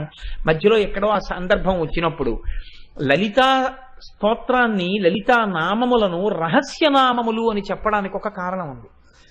పెద్దలైనటువంటి వారు ఇప్పటికీ ఉన్నారటువంటి మహానుభావులు, మీకు చాలా మందికి సభలో తెలిసే ఉంటుంది. వారు ధ్యానం చేస్తే ఒక్కొక్క నామం మీద ఆ నామము బీజాక్షరములుగా వారికి దర్శనమిచ్చింది. వారు ఆ బీజాక్షరములతో ఉన్నటువంటి నామాన్ని తీసుకెళ్లి హోమంలో సంపుటీకరణం చేస్తే వారికి ఆ దేవతా స్వరూపం అగ్నిహోత్రంలో సాక్షాత్కరిస్తే వాళ్ళు ప్రార్థనా శ్లోకాలు రచన చేశారు. ఇప్పటికీ ఒక్కొక్క నామాన్ని అనుసంధానం చేసి ఒక్కొక్క రకమైన ప్రయోజనాల్ని పొందారు. హృద్రోగాన్ని కూడా దాటేశారండి కొంతమంది లలితా సహస్రంలో ఒక్కొక్క నామాన్ని పట్టుకుని. అంతంత శక్తివంతాలు. మీరు ఒక్క నామం పట్టుకుంటే ఏ స్థాయిలోనైనా ఉద్ధరించేస్తుంది. అంత గొప్ప నామాలు. మీరు ఎంతగా తవ్వుకుంటే అన్ని మాణిక్యములను వెలికి ఇయ్యగలిగినటువంటి గనులు ఆ నామములు. అందుకే అమ్మవారు వాటిని వసిన్యాది దేవతలతో చెప్పించింది. కాబట్టి అగస్త్య మహర్షిని పిలిచి హయగ్రీవుడు ఉపదేశం చేస్తూ ఒక మాట అంటాడు. ప్రహృష్టో వచనం ప్రాహ తాపసం కుంభసంభవం. కుంభసంభవం అని పిలిచాడు. కుంభసంభవ అని. కుంభసంభవ అని ఎందుకు పిలిచాడంటే, మనం ఊపిరిని పీలుస్తాం. ఊపిరిని పీల్చడాన్ని పూరకము అంటారు, విడిచిపెట్టడాన్ని రీచకము అంటారు. మనకి పీల్చడం విడవడం తెలుసు, కానీ ఈ వాయువుని లోపల నిలబెట్టడం మనకి చేత కాదు. మహాత్ములైనటువంటి వారు వాయువుని కుంభిస్తారు. ఆ కుంభించడం గురుముఖత తెలుసుకుంటారు, తెలుసుకుని కుంభింపజేస్తారు. వారు అప్పుడు వెంటనే మనసుని తమ అదుపులోకి తెచ్చుకుని అంతర్ముఖులైపోతారు. అగస్త్య మహర్షికి కరతలామలకమైనటువంటి విద్య కుంభ సంభవ అంటే వాయువుని కుంభించడమునందు పరమనిష్ణాతుడైనటువంటి వాడా, కాబట్టి అంతర్ముఖుడు కాగలిగినటువంటి వాడా, అమ్మవారి దర్శనం పొందగలిగినటువంటి వాడా, అందుకని నీకు నేను ఉపదేశం చేస్తున్నాను లలితా సహస్రనామ స్తోత్రాన్ని. ఇది రహస్యనామ స్తోత్రం కాబట్టి నీకు ఇటువంటి నామములను చెప్తున్నాను. ఇత పూర్వం అనేకమైనటువంటి నామములు లోకంలో ఉన్నాయి. గంగా సహస్రనామములు, గాయత్రి సహస్రనామములు, కామేశ్వరి సహస్రనామములు, వారాహి సహస్రనామములు, లక్ష్మీ సహస్రనామములు, రాజరాజేశ్వరి సహస్రనామములు, సరస్వతి సహస్రనామములు, లలితా సహస్రనామం, శ్యామలా సహస్రనామం, భవానీ సహస్రనామం, ఇవన్నీ ఉన్నాయి. కానీ లలితా సహస్రనామమునకున్నటువంటి ప్రత్యేకతే వేరు. ఎందుకని లలితా సహస్రనామానికి అంత గొప్ప ప్రత్యేకత వచ్చిందో, దేవతలు చిదగ్నిగుండంలోంచి ఆవిర్భవించినటువంటి అమ్మవారిని చూసి సహస్రనామాలు చెప్పలేదు కదా. మరి ఏ సందర్భంలో ఎప్పుడు వచ్చాయి ఈ సహస్రనామాలు, ఎవరు చెప్పారు, ఎందుకు చెప్పారు, ఆ నామాలకి అంత శక్తి ఎక్కడి నుంచి వచ్చింది? దీని గురించి నీకు నేను మొట్టమొదట ఈ విషయాన్ని చెప్తాను, నువ్వు చాలా జాగ్రత్తగా అవధరించు అంటూ హయగ్రీవుడు అగస్త్య మహర్షితో ఈ విషయాన్ని చెప్తున్నారు. ఒకానొకనాడు లలితాదేవి ఒక పెద్ద సభ తీర్చింది. లలితాదేవి తీర్చినటువంటి సభకు అన్ని బ్రహ్మాండములకు సంబంధించినటువంటి నాయకులు వచ్చారు. అన్ని బ్రహ్మాండములలో ఉన్న బ్రహ్మలు. ఇప్పుడు మన జిల్లాకు ఒక కలెక్టర్ గారండి, chief secretary to the government of Andhra Pradesh collectors meeting summon చేశాడు అనుకోండి, అన్ని జిల్లాల కలెక్టర్లు ఆయన దగ్గరికి వెడతారు. మనకి కలెక్టర్ గారు గొప్ప, మన కలెక్టర్లందరికీ చీఫ్ సెక్రటరీ గారు గొప్ప. అలా చీఫ్ సెక్రటరీ గారి దగ్గరికి వెళ్ళి వీళ్ళందరూ నమస్కారం చేస్తారు, కూర్చోండి అంటారు. ఆయన కూర్చుంటారు. చీఫ్ సెక్రటరీ గారు వాళ్ళకి ఇన్స్ట్రక్షన్స్ ఇస్తారు, మీరు ఇలా ఇలా చెయ్యండి, ఇలా ఇలా పని చేయండి అంటారు. తప్పకుండా మేము అలా చేస్తా ఉంటారు. ఆయన చెప్తే ఇది మేము చెయ్యడం ఏమిటని ఉండదు. మీరు వారంలో ఒక రోజు ఆ సాంఘిక సంక్షేమ హాస్టల్లో పడుకోండి అన్నారు అనుకోండి, చీఫ్ సెక్రటరీ గారు నేను పడుకున్నానని కంప్లైంట్స్ రిపోర్ట్ పంపించవలసి ఉంటుంది. ఎందుకంటే చీఫ్ సెక్రటరీ గారి పవర్ అటువంటిది. దాని ముందు కలెక్టర్ గారి పవర్ తగ్గుతుంది. కలెక్టర్ గారి దగ్గరికి మనం వెడితే చీఫ్ సెక్రటరీ గారి దగ్గర నించున్నట్టు మా దగ్గర నించోండి అని మనం అనకూడదు, మనం ఆయన దగ్గర నించోవాలి. అలాగే ఒక్కొక్క బ్రహ్మాండమనందు ఒక బ్రహ్మ, ఒక విష్ణువు, ఒక రుద్రుడు ఉంటారు. కానీ ఇన్ని బ్రహ్మాండములలో ఉన్నటువంటి త్రిమూర్తులు లలితా సభయందు అమ్మవారి ముందు బిడ్డలు. కాబట్టి ఎంతమంది బ్రహ్మలు వచ్చారు, ఎంతమంది విష్ణువులు వచ్చారు, ఎంతమంది రుద్రులు వచ్చారు అని అడిగారు. ఆ సంఖ్య చెప్పడం వీలు కాదు అన్నారు. వేదంలో ఎంత పెద్ద సంఖ్యలున్నాయో, రామాయణం కిష్కింధకాండలో ఎంత పెద్ద పెద్ద సంఖ్యలున్నాయో అంతమంది వచ్చారట. సేవార్థమాగతాస్త్ర బ్రహ్మాణి బ్రహ్మకోటయ లక్ష్మీనారాయణానాంచ కోటయ సముపాగత గౌరీ కోటి సమేతానాం రుద్రాణామపి కోటయ మంత్రిణీ దండినీ ముఖ్యా సేవార్థం యా సమాగతాః. అమ్మవారిని సేవించడం కోసమని కొన్ని కోట్ల మంది గౌరీదేవులు, కొన్ని కోట్ల మంది రుద్రులు, కోట్ల మంది బ్రహ్మలు, కోట్ల మంది సరస్వతీదేవులు, కోట్ల మంది విష్ణువులు, కోట్ల మంది లక్ష్ములు, ఇంతమంది వచ్చారు. ఇంతమంది వచ్చి ఆ సభలో కూర్చుని ఉన్నారు. అమ్మవారు ఎత్తైనటువంటి సింహాసనం మీద కూర్చునుంది. అమ్మవారికి అటు ఇటు అమ్మవారి యొక్క బిడ్డలు, అమ్మవారి యొక్క మంత్రులు కూర్చుని ఉన్నారు. ఇప్పుడు ఆ తల్లి ఆ సభలో ఉండగా ఒక మాట చెప్పింది. ఆవిడ ఆజ్ఞ ఇచ్చింది. ఎవరికి ఆజ్ఞ ఇచ్చింది? వసిన్యాది దేవతలు అని పిలుస్తూ ఉంటారు. 8 మంది, వీళ్ళని వాగ్దేవతలు అని పిలుస్తారు. ఈ వాగ్దేవతల యొక్క అనుగ్రహం కానీ ఎవరికైనా కలిగిందనుకోండి, భూపసభాంతరాళమున పుష్కళ వాక్యతురత్వము, ఎంత గహనమైన విషయమైనా సరే అవతల వాళ్ళకి అర్థమయ్యే రీతిలో చెప్పగలిగినటువంటి గొప్ప శక్తి వాళ్ళ వాక్కులకు వస్తుంది. వాక్కులకు అటువంటి శక్తి కలగాలి అంటే వాగ్దేవతానుగ్రహం ఉండాలి. వాగ్దేవతానుగ్రహం కలగాలి అంటే అలా అనుగ్రహం ఇయ్యి అని అమ్మవారి యొక్క ఆజ్ఞ వాగ్దేవతలకు ఉండాలి. అందరికీ వాక్కులనిచ్చేటటువంటి దేవతలు ఎవరో వాళ్ళని వాగ్దేవతలు అంటారు. ఆ దేవతల పేర్లు ప్రతిరోజు విన్నా ఇంట్లో పిల్లలతో ఒకసారి చిన్న పిల్లలతో చెప్పించిన వాళ్ళకి వాగ్దేవతల యొక్క అనుగ్రహం కలుగుతుంది. వాళ్ళు అమ్మవారి చుట్టూ ఉంటారు ఎప్పుడు. ఆ యనమండుగురే అరుణాదేవి, కామేశ్వరీదేవి, కౌళినీదేవి, జయినీదేవి, మోదినీదేవి, నళినీదేవి, విమలాదేవి, సర్వేశ్వరీదేవి. ఈ యనమండుగురులో వసిని అన్న పేరుతో ఉన్న దేవతని అనుసంధానం చేస్తూ వసిన్యాది దేవతలు అని పిలుస్తూ ఉంటారు. ఈ యనమండుగురు వాగ్దేవతలు. వీళ్ళ అనుగ్రహం కలిగిందా, అమ్మవారు ఇలా కనుసంజ్ఞ చేసింది అనుకోండి, వాళ్ళు వెంటనే అమ్మవారి యొక్క కనుసంజ్ఞని అందుకని గొప్పగా మాట్లాడగలిగినటువంటి శక్తిని అవతల వారికి అనుగ్రహిస్తారు. అందుకే ఆయనకి వాగ్దేవతానుగ్రహం అండి అంటుంటారు. అటువంటి వాగ్దేవతానుగ్రహాన్ని అమ్మవారి అనుగ్రహంగా భక్తులకు ప్రసరింపచేస్తారు ఆ తల్లులు. ఈ యనమండుగురి వంక అమ్మవారు చూసింది. చూసి వాళ్లతో అమ్మవారు ఒక మాట అంది, వాగ్దేవతలు మాట్లాడితేనే అంత గొప్పగా ఉంటే, వాగ్దేవతానుగ్రహం పొందినవాడు మాట్లాడితేనే అంత గొప్పగా ఉంటే, యనమండుగురులో ఒకరు మాట్లాడితేనే అంత గొప్పగా ఉంటే, యనమండుగురు ఎవరి కనుసౌజ్ఞని బట్టి మాట్లాడే అనుగ్రహం ఇస్తారో అటువంటి యనమండుగురు నిండు సభలో తమ వంకే చూసి అమ్మవారు వాళ్లతో మాట్లాడుతుంటే వాళ్ళు ఎంత ఆనందంతో ఉంటారు మీరు ఆలోచించండి. అమ్మవారు ఈ యనమండుగురితో మాట్లాడుతోంది అంటే ఇప్పుడు అమ్మవారి మాట ఎంత గొప్పగా ఉంటుంది. ఈ మాటతో లలితా సహస్రనామ స్తోత్ర ఆవిర్భావమునకు నేపథ్యం పడుతుంది. అమ్మవారి మాటతో మొదలు. అందుకే అది విన్నంత మాత్రం చేత తల్లి అనుగ్రహం కలుగుతుంది. ఎందుకని? వాగ్దేవతలతో అమ్మవారు మాట్లాడిన మాటలు అందులో ఉన్నాయి కనుక. తల్లంది, భవత్యోమత్ప్రసాదేన ప్రోల్లసద్వాగ్విభూతయ మద్భక్తానాం వాగ్విభూతి ప్రదానీ వినియోజితాః. మీరు నాయందు అపారమైనటువంటి భక్తి ప్రపత్తులు కలిగిన వారు కాబట్టి నేను మిమ్మల్ని అనుగ్రహిస్తూ ఉంటాను. నేను మిమ్మల్ని అనుగ్రహిస్తే నా శక్తి మీలోకి ప్రవేశిస్తుంది, మీరు మాట్లాడతారు. లోకం చూడడానికి ఎలా ఉంటుంది? మీరు మాట్లాడుతున్నట్టుంటుంది, కానీ మీలో ఉండి మాట్లాడుతున్నది నేనే అయి మాట్లాడుతూ ఉంటాను. మీ పట్ల నాకు అటువంటి గొప్ప ప్రీతి ఉంది, అందుకని మీ ద్వారా నేను మాట్లాడుతూ ఉంటాను. ఇవాళ నేను మీతో ఒకటి మాట్లాడించాలని అనుకుంటున్నాను. మీతోనే ఎందుకు మాట్లాడించాలనుకుంటున్నాను? ఇక్కడ మీరు ఒక విషయం గమనించవలసి ఉంటుంది. అందుకే పెద్దలు అమ్మవారి తత్వాన్ని అమ్మవారి అనుగ్రహంగా అనుభవించినటువంటి పెద్దలు ఉంటారు. వారు అందమైన మాట ఒకటి చెప్తారు. వాగ్దేవతలు వసిన్యాది వాగ్దేవతలు లలితా సహస్రనామ స్తోత్రం చెప్తే ఎవరి అనుగ్రహంతో చెప్పారు? అమ్మవారి అనుగ్రహంతో చెప్పారు. కాబట్టి పరోక్షంగా అది ఎవరు చెప్పినట్టు? అమ్మవారే చెప్పినట్టు. వ్యాసుడు లలితా సహస్రనామ స్తోత్రాన్ని బ్రహ్మాండ పురాణంలోకి తీసుకొచ్చిస్తే ఎవరి అనుగ్రహంతో ఇచ్చినట్టు? అమ్మవారి అనుగ్రహంతో ఇచ్చినట్టు. ఇవాళ మీరు నేను అందరం కలిసి ఒక స్తోత్రం చదివితే ఎవరి అనుగ్రహం ప్రసరించిందని గుర్తు?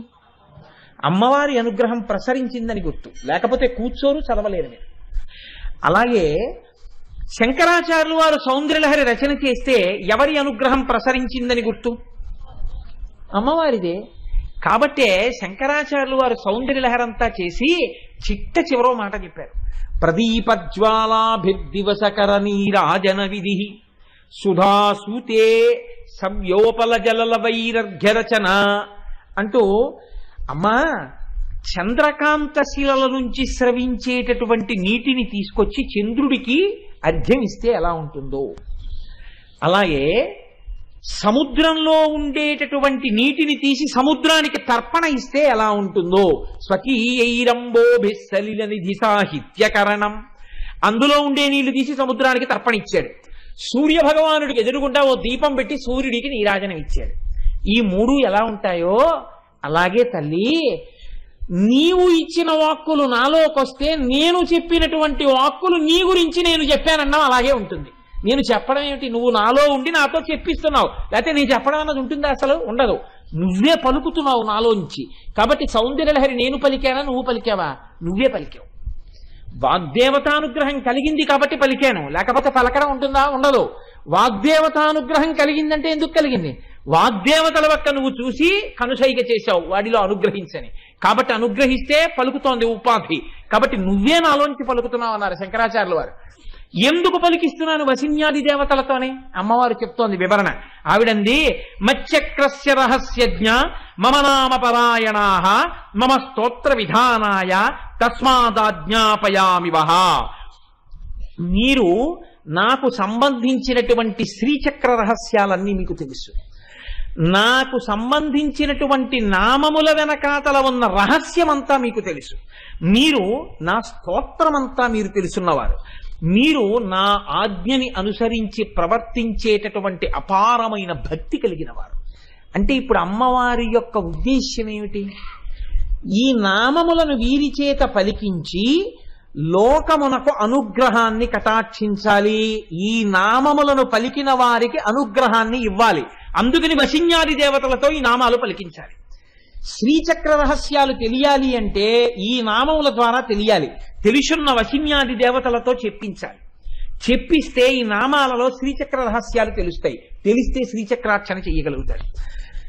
ఈ నామముల చేత అమ్మవారి స్తోత్ర రహస్యాలు తెలియాలి. అందుకని వసిన్యాది దేవతలతో ఈ స్తోత్రం చెప్పించాలి. శ్రీచక్ర రహస్యం తెలియకపోయినా, స్తోత్ర రహస్యం తెలియకపోయినా, బీజాక్షర రహస్యం తెలియకపోయినా పర్వాలేదు. కనీసం నామం చెప్పడం రావాలి. ఈ నామం చెప్పడం కూడా చేత కాని వాళ్ళుంటే నేనే వీళ్లతో చెప్పించి వాళ్ళకి అందించి వాళ్ళ చేత అదే నామాన్ని తిరిగి చెప్పించి మీరు చెప్పారన్న పుణ్యాన్ని వాళ్ళ ఖాతాలో వేసి వాళ్ళని అనుగ్రహించాలి. ఈ అనుగ్రహం కోసం ఇవాళ నేను మీతో చెప్పిస్తున్నాను. ఇది పరోక్షమైనటువంటి రహస్యం. కాబట్టి ఓ వసిన్యాది దేవతలారా, మీరిప్పుడు ఒక స్తోత్రాన్ని చెప్పండి. ఈ స్తోత్రం ఎటువంటిదై ఉండాలో తెలుసా? కురుధ్వమంకితం స్తోత్రం మమ నామ సహస్రకై ఏన భక్త్యై స్తుతాయామే సద్య ప్రీతి పరాభవేత్. ఎవరైతే ఈ స్తోత్రాన్ని చేస్తున్నారో ఈ స్తోత్రం చిట్ట చివర నాకు అంకితమీయబడినటువంటి స్తోత్రంగా ఉండాలి. ఈ స్తోత్రం ఎవరు చేస్తున్నారో వాళ్ళకి వెంటనే నా యందు అపారమైన భక్తినిస్తాను. నేను వారి యందు ప్రీతి పొందుతాను. ప్రీతి పొంది వారికి కావలసినటువంటి సమస్తమైనటువంటి కోరికలను తీరుస్తాను. ఇప్పుడు అటువంటి ఓషధి ఒకటి తయారు కావాలి. మీ నోటి వెంట అటువంటి స్తోత్రం ఒకటి రావాలి. కాబట్టి చిట్ట చివర నామస్తోత్రమునకు చివర అంకితాన్ని ప్రకటించండి. అంటే నా నామంతో ఆ స్తోత్రం వెళ్ళాలని నేను ఆజ్ఞాపిస్తున్నాను. కాబట్టి అంకితం నామభిర్దివ్యై మమ ప్రీతి విధాయకై తత్పటద్వం సదాయూయం స్తోత్రం మత్ ప్రీతి వృద్ధయే. ఈ స్తోత్రాన్ని చెయ్యడం వల్ల నా అనుగ్రహంతో వాళ్ళ కోరికలన్నీ తీరుతాయి. ఇప్పుడు అమ్మవారు తన పేరుతో ఈ స్తోత్రం రావాలని చెప్పింది. మీరు ఒకటి ఆలోచించండి. ఇందులో అమ్మవారి యొక్క విశిష్టమైన నామంతో చెప్పబడింది ఈ స్తోత్రం. నేను ఈ మాట ఎందుకు అంటున్నాను అంటే, అమ్మవారి నామం ఏదున్నా దాంట్లో పక్కన శివుని యొక్క స్పర్శ ఉంటుంది. శివ శివ, హంస హంసి, రుద్ర రుద్రాణి, శంభు శాంభవి అలా ఉంటాయి. ఇప్పుడు ఈ స్తోత్రంలో ఆ పేరుతో పిలవడానికి పక్కనే శివస్పర్శ కల్పించడం కష్టం. అది అమ్మవారికి చెందినవేగా కనపడాలి.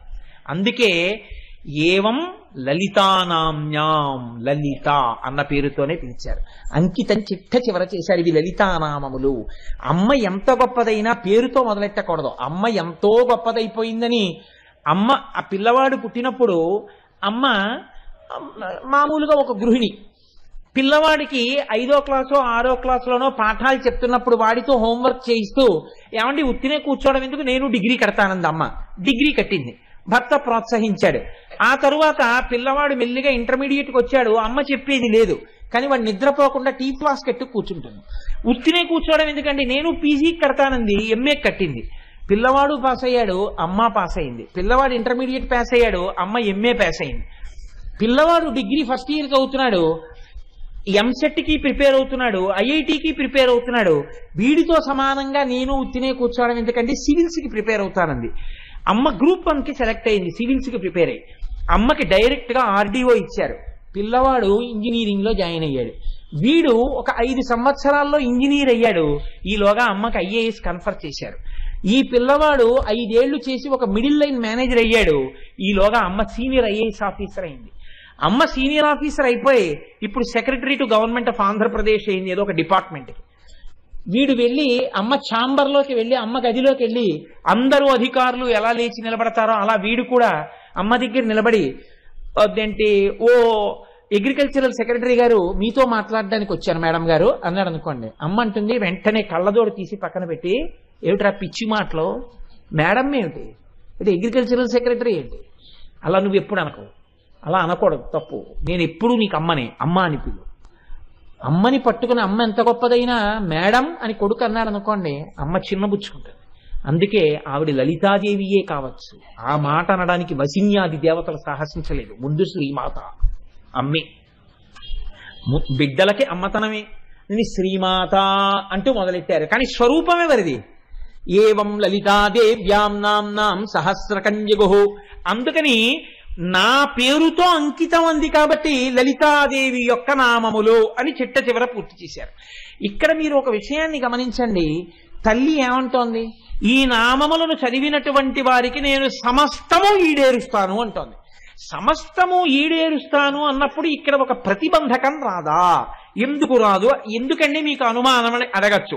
యత్రాస్తి భోగో నహితత్ర మోక్ష, యత్రాస్తి మోక్షో నహితత్ర భోగ. ఎక్కడైతే భోగం ఉంటుందో అక్కడ మోక్షం ఉండదు, ఎక్కడ మోక్షం ఉంటుందో అక్కడ భోగం ఉండదు. మోక్షార్థి అయ్యున్నటువంటి వాడికి భోగంతో సంబంధం ఉండదు. వాడు అన్ని విడిచిపెట్టేసి భగవంతుణ్ణి మాత్రమే నమ్ముకుని బతుకుతాడు. ఎక్కడ భోగమునకు లంపటంతో ఉంటాడో వాడికి మోక్షం వైపుకి అడుగు పడదు. కాబట్టి అన్నీ ఇస్తానన్నప్పుడు ఇక్కడ భోగము ఇస్తే, ఇక్కడ సంపదలు ఇస్తే, ఇక్కడ సుఖాలు ఇస్తే ఇక మోక్షం ఎలా వస్తుంది? దానికి ఇది ప్రతిబంధకం కదా. మోక్షమే ఇస్తే మనం అన్నీ విడిచిపెట్టేసి భగవంతుడి ఎందే భక్తితో ఉండాలంటే ఇహమనందు భోగములు ఉండవు కదా. మరి ఇలా ఎలా కుదురుతుంది అంటే, శ్రీసుందరీ సేవన తత్పరాణం భోగశ్చ మోక్షశ్చ కరస్తయేవా. అమ్మవారి దగ్గరున్న గొప్పతనం ఏమిటంటే, అమ్మవారిని సేవించిన వాళ్ళకి ఇహమునందు భోగములు ఉంటాయి, మోక్షము కూడా కలుగుతుంది. అలా ఎలా కలుగుతుందండి అంటారేమో, పురుషార్థ సమన్వయం అమ్మవారిని నేర్పుతుంది అన్నారు. ఏముందండి, ఇహమునందు అర్థం ఉండాలి, డబ్బు ఉండాలి. ఎంత డబ్బు ఉంటే మీకెందుకు? అది ధర్మంతో ముడిపడిపోయింది. ధర్మబద్ధంగా సంపాదిస్తాడు, ధర్మబద్ధంగా ఖర్చు పెడతాడు. ఇప్పుడు ఎంత డబ్బు ఉంటే మీకెందుకు? జనక మహారాజు గారిలా ఉంటాడు. కామము, ధర్మబద్ధమైన కామమును అనుభవిస్తాడు. ఆయన కామం గురించి మీకెందుకు? ఆయన కామం ధర్మబద్ధం. ఇప్పుడు దాంతో గొడవ లేదు. ధర్మబద్ధమైన అర్థము, ధర్మబద్ధమైన కామము దేనికెడతాయి? మోక్షమునకు వెళ్ళిపోతాయి. చతుర్విధ పురుషార్థాల్లో మీరు రోజు ధర్మార్థ కామ మోక్ష చతుర్విధ పురుషార్థ ఫల సిద్ధ్యర్థం అని అడుగుతున్నారు కదా. ఇప్పుడు ధర్మముతో అర్థము, ధర్మముతో కామము ముడి పడకపోవడం వల్ల మీరు ఇబ్బంది పడుతున్నారు. ధర్మముతో అర్థాన్ని, ధర్మంతో కామాన్ని అమ్మవారు ముడేస్తారంటోంది నామాలు చదివితే. ఇప్పుడు మీకు బాధ ఏమిటి? సమన్వయం చేసే శక్తి ఆవిడ పుచ్చుకుంది. ఇప్పుడు మీరు ఆవిడ చేతిలో ఉపకరణం అయ్యారు. ఎవడు రోజు లలితా సహస్రనామ స్తోత్రం చదువుకుంటున్నాడో వాడికి ఇహమునందు సమస్త భోగములు కలుగుతాయి, ఆఖరణ హాయిగా మోక్షాన్ని పొందుతాడు. అలా ఎలా పొందుతాడండి? రెండు ఒకదానికొకటి ప్రతిబంధకం కదా. నీకెందుకు ఆ బాధ? అమ్మవారు సమన్వయం చేస్తుంది ధర్మంతో అర్థాన్ని, కామాన్ని, మోక్షాన్ని పొందుతావు, నీకేమిటి బెంగ? అందుకే లలితా సహస్రనామ స్తోత్రమునందు ఒక గమ్మత్తు ఉంటుంది. మీరు ఎప్పుడైనా గమనించారో లేదో, లలితా సహస్రంలో ఇన్ని ఆవిడ ఎలా ఇవ్వగలదండి? పరబ్రహ్మం కాబట్టి ఇవ్వగలదా? నీకేమిటి బెంగ? ఆవిడ పరబ్రహ్మం కాబట్టి ఆవిడ అన్ని ఇవ్వగలదు. పరబ్రహ్మం అని ఎక్కడుంది? వసిన్యాది దేవతలు చేసినటువంటి స్తోత్రంలో ఉంది. చూడండి, పరబ్రహ్మముని గుర్తుపట్టడానికి ఆవిడ పేర్లు కొన్ని నేను మీకు విజ్ఞాపన చేస్తాను. నిష్కారణ, నిరుపాధి, నిరాశ్రయ, నిర్వికార, నిర్వికల్ప, నిర్భవ, తత్పదలక్ష్యార్థ, ప్రజ్ఞానఘన రూపిణి. ఇవన్నీ ఆవిడ పరబ్రహ్మని నిరూపించేటటువంటి నామాలు. ఎక్కడైతే పరబ్రహ్మం ఉందో అక్కడ దేవతలు, ఋషులు ఉపాసన చేస్తారు. అందుకే ఆవిడ ఎవరు ఉపాసన చేశారు? వీళ్ళు వాళ్ళు కారు. రాజరాజార్చిత, హరి బ్రహ్మేంద్ర సేవిత, శారదారాధ్య, గంధర్వ సేవిత, లోపాముద్రార్చిత, ద్విజ బృంద నిషేవిత, బుధార్చిత, ధీర సమర్చిత. పండితులు, దేవతలు, బ్రహ్మ, విష్ణువు, ఇంద్రుడు, శారద, ఆవిణ్ణి సేవించనటువంటి వాళ్ళు లేరు. అందరూ సేవిస్తున్నారు. వేదములు ఆవిణ్ణి గాయత్రి అని కీర్తించాయి, ఆవిణ్ణే ఉపనిషత్తులు ఉమా అని కీర్తించాయి, ఆవిణ్ణే పురాణములు ఆ తల్లి లలితాపరాభట్టారిక అని కీర్తించాయి, ఆ తల్లే త్రిపుర సుందరి అని చెప్పి ఆగమాలు కీర్తించాయి, ఆ తల్లే పెద్దింటమ్మ, పేరంటాలమ్మ, మరిడమ్మ, మహాలక్ష్మమ్మ, పేరంటాలమ్మ అని పేర్లు పెట్టి ఏమీ తెలియనటువంటి జానపదులు కీర్తించారు. ఎవరు ఎలా కీర్తించినా అమ్మని కీర్తించకుండా లోకం ఉందా? ఆ తల్లిని కీర్తిస్తూనే ఉన్నారు. కనుకనే అందరూ ఆవిడ్ని కీర్తించిన వాళ్లే. ఆవిడ్ని కీర్తిస్తే కేవలము ఇహమనందు సుఖమేనా? కొన్ని కోట్ల జన్మల నుంచి వచ్చినటువంటి పాపములు ఏమైనా ఉంటే అవి పోయి ఉత్తర జన్మలు మంచివి కలిగే అవకాశం ఉందా? ఉత్తర జన్మల్ని కూడా ఆవిడ దిద్దుబాటు చెయ్యగలదు. గత జన్మలలో వచ్చినటువంటి పాప రాశినంతటిని ధ్వంసం చెయ్యగలదు. ఎక్కడుంది? మృత్యుమధని, విఘ్ననాశిని, కలికల్మషనాశిని, పాపనాశిని, భవనాశిని, భేదనాశిని, జ్ఞానద. ఇవన్నీ అమ్మవారు ఎన్ని జన్మల నుంచో వచ్చినటువంటి పాపములను కడగగలదు అని నిరూపించగలిగినటువంటి నామాలు. ఆ తల్లి అయితే ఇహమునందు మాకేమీ సుఖాలు ఉండవా అండి? లలితా సహస్రనామం చేస్తే ఇక్కడేం భోగాలు ఉండవా? ఉంటాయి. ఎలా ఉంటాయి? సుఖప్రద, సద్గతిప్రద, సౌభాగ్యదాయిని, అనుగ్రహద, వరద, రాజ్యదాయిని, ప్రాణద, సర్వార్థదాత్రి. ఇంకింతకన్నా మీకు రుజువేమిటి? ఇంత గొప్ప నామాలు. ఇప్పుడు ఆ అమ్మతనంలో, ఆ పరబ్రహ్మంలో స్త్రీయా పురుషుడా నపుంసకుడా? స్త్రీ అని మీరు అనుకుంటే శ్రీమాత, ఆవిడ పురుషుడు అనుకుంటే గుణనిధి, ఆవిడ నపుంసక నామం అనుకుంటే పరంజ్యోతి. అందుకే స్త్రీనామాలు, పురుషనామాలు, నపుంసక నామాలు కూడా అందులో ఉంటాయి. పరబ్రహ్మం స్త్రీయా పురుషుడా నపుంసకుడా? స్త్రీ పురుష నపుంసక మూర్తియును కాక, తిర్య కమర నరాది మూర్తియును కాక, కర్మ గుణభేద తరసత్ ప్రకాశి కాక, వెనుక నన్నుయుతానకు విభుతలంతు. ఇది లలితా సహస్రనామ స్తోత్ర వైభవం. అందుకే లలితా సహస్రనామ స్తోత్రంలోంచి మీరు ఎంత కష్టపడైనా సరే ఒక్క అక్షరం పనికి మాలిన అక్షరం ఉంది అని నిరూపిద్దామంటే కుదరదు. అంత గొప్పగా, ఎందుకనేది అమ్మవారి నోటి నుంచి వచ్చినటువంటి స్తోత్రం. మీకు నీళ్లు ఎక్కడైనా దొరకచ్చు. ఈశ్వర పాదోదకం దొరకమంటే దొరుకుతుందా? దొరకదు. మామూలు నీళ్లు తాగేటప్పుడు మీరు చెప్పులతో ఉన్నా గడగడా తాగేస్తారు. మీరు గబగబా దాహం ఆర్తితో ఉంటే నీళ్లు దొరికితే గబగబా రెండు చేతులతో నీళ్లు పట్టుకుని చేతుల అంచు దగ్గర పెదవులు పెట్టి గుటకలు వేస్తూ తాగేస్తారు. అదే ఈశ్వర పాదోదకం ఇస్తున్నానన్నారు అనుకోండి, దాహం కోసం తాగరు. మీ ఉత్తరీయం తీసి చేతి కింద పెట్టి జాగ్రత్తగా చేతిని చాపి కింద నీటి చుక్క పడకుండా ముమ్మార్లు లోపలికి పుచ్చుకుంటారు. ఎందుకు పుచ్చుకుంటారు? అది సమస్త పాపక్షయకరం. అది భగవంతుడి యొక్క పాదముల నుండి వచ్చినటువంటి తీర్థం. ఆయన శరీరమును కడిగితే వచ్చినటువంటి తీర్థం. ఆయన తాగగా మిగిలిన తీర్థం. అమ్మవారే వసిన్యాది దేవతలలో ప్రవేశించి మనని అనుగ్రహించడం కోసం చెప్పించిన స్తోత్రమైనప్పుడు ఆ స్తోత్రం మీ నోటి వెంట మళ్ళీ పైకొస్తే మీరు అమ్మవారి పాదతీర్థం మీకు వాగ్రూపంగా మారిందా లేదా? ధన్యులు కానని ఎందుకు అనుకుంటున్నారు? ఉత్తరక్షణం ధన్యత పొందడానికి అమ్మ అనుగ్రహించినటువంటి అమృత భాండమే లలితా సహస్రనామ స్తోత్రం. అందుకే లలితా సహస్రనామ స్తోత్రము 182 శ్లోకములలో నామములుగా చెప్పబడితే అందులో ఒక గొప్ప గమ్మత్తు చేశారు అన్నారు పెద్దలు. అందులో మళ్ళీ 9 లహరులను నడిపించారు. లావణ్యలహరి, వైభవలహరి, భావనాలహరి, ఆనందలహరి, చైతన్యలహరి, సాలోక్యలహరి, సామీప్యలహరి, సారూప్యలహరి, సాయుజ్యలహరి అని 9 లహరులు. ఒక్కొక్క లహరి 20 శ్లోకాలతో ఉంటుంది ఇంచుమించుగా. 9 20లు 180 శ్లోకాలుగా 9 లహరులు పెడతాయి. ఇందులో లహరి అంటే కెరటం, ప్రవాహం. ఇందులో మీరు మునక వేస్తే అమృతత్వాన్ని పొందుతారు. 9 లహరులతో కూడినటువంటి నామసహస్రం లోకంలో లలితా సహస్రం ఒక్కటే. 9 లహరులు, 9 కెరటాలు అందులో ప్రవహిస్తున్నాయి. అందుకే శతక వ్యాఖ్యానంగా కూడా పెద్దలు చేశారు లలితా సహస్రాన్ని. ఎంతమంది ఎన్ని రకాలుగా లలితా సహస్రనామ స్తోత్ర వ్యాఖ్యానాలు రాసి తరించిపోయారో. జగద్గురువుల యొక్క సన్నిధానంలో వ్యాఖ్యానాలు రాసి సమర్పించి తమ శరీరాలను విడిచిపెట్టేసి తురియాశ్రమంలోకి వెళ్ళిపోయిన మహాపురుషులు ఉన్నారు లోకంలో. అంత గొప్ప నామాలు లలితా సహస్రనామ స్తోత్రం. అంత గొప్ప నామములతో కూడినటువంటి లలితా సహస్రనామ స్తోత్ర కదంబం. ఒక్క నామం మనసారా పలికితే చాలు, ఒక్క నామం పిలిస్తే చాలు, అమ్మవారి యొక్క అనుగ్రహం ఉత్తర క్షణంలో కలుగుతుంది. అటువంటిది రోజు ఒకసారి సభలో కూర్చుని ఆ నామం చెప్పే ముందు ఒకసారి ఆ నామాన్ని అని ఆ నామంలో ఉండేటటువంటి అర్థాన్ని కూడా వింటున్నారనుకోండి, లలితా సహస్రనామ స్తోత్రాన్ని వింటున్నప్పుడు కలిగేటటువంటి అనుగ్రహం వేరుగా ఉంటుంది. ఎందుకో తెలుసా అండి? ఆవిడ చిదగ్నికుండ సంభూత అంటే బయట కాదు ఆవిర్భవించడం, ఆవిడ ఇక్కడ ఆవిర్భవిస్తుంది. మీరు లలితా సహస్రం వింటున్నప్పుడు అమ్మవారు ఆ చిదగ్నిగుండంలోంచి బయటికి రావడం లావణ్యలహరి.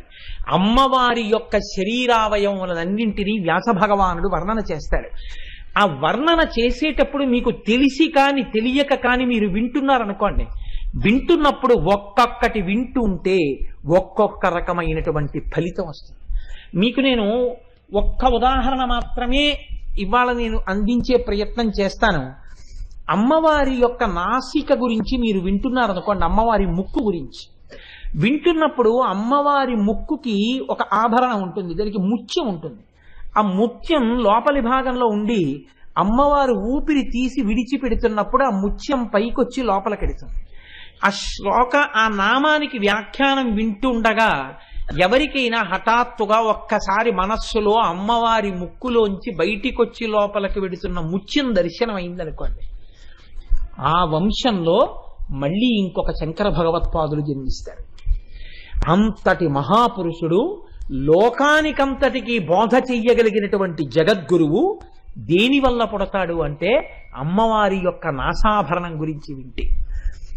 తెలిసో తెలియకో అమ్మవారి చివితాటంకముల గురించి వింటున్నారనుకోండి, అమ్మవారి మంగళసూత్రం గురించి వింటున్నారనుకోండి, అలా విన్న కారణం చేత భర్తకి ప్రమాదం ముంచుకొచ్చేస్తోంది అనుకోండి, విన్న కారణం చేత భర్త యొక్క ప్రమాదం తొలగిపోయి పసుపు కుంకాలు నిలబడిపోతాయి. కుటుంబంలో ప్రమాదాలు రాకుండా రక్షింపబడతాయి. పైకి కనపడకుండా ఫలం చెప్పకుండా ఒకే నామం అనేక రకములైనటువంటి ఫలితాలు ఇచ్చేస్తుంటుంది. మీరు బీజాక్షరాలు పలకాలనుకోండి, దానికి కొంత శౌచం ఉచ్చారణ తెలియాలి. బీజాక్షరాలు పలకకుండా నామం పలుకుతున్నారనుకోండి, మీకు నేను ఎదరెదర అటువంటి రహస్యాలను 1-2 నామాలకు అందించే ప్రయత్నం చేస్తాను. నామములోనే రహస్యంగా బీజాక్షరాలు ఉంటాయి. మీరు తెలిసో తెలియకో నామం చెప్తున్నారనుకోండి, మీకు తెలియకుండానే ఆ బీజాక్షరాలు పలికేస్తారు. ఇప్పుడు ప్రమాదం లేని రీతిలో మీరు పలికినటువంటి ఆ బీజాక్షర సంపుటీకరణము చేత మీకు ఉత్తర క్షణంలో అమ్మవారి అనుగ్రహం ఆ విషయంలో ప్రసరణ జరుగుతుంది. ఇది ఇంత భద్రంగా అందించినటువంటి రహస్య స్తోత్రం, అంత గొప్ప స్తోత్రం లలితా సహస్రం ఒక్కటే. అందుకే పెద్దలు లలితా సహస్రనామ స్తోత్రం చదవని వాళ్ళు, లలిత నామములు చెప్పని వాళ్ళు లోకంలో ఉండరు. అంత గొప్ప నామములతో కూడుకున్నటువంటి స్తోత్రం అది. మీరు నమ్మండి నమ్మకపోండి, నేను ఒక యథార్థమైనటువంటి విషయాన్ని మీకు విజ్ఞాపన చేస్తున్నాను. ఇప్పటికీ నాకు పేర్లు చెప్పడం ఇష్టం లేదు సభలో, ఎందుచేత అంటే దానివల్ల లేనిపోని ఇబ్బందులు కలిగే అవకాశం ఉంటుంది. ఇప్పటికీ ఉన్నారు మహాపురుషులు.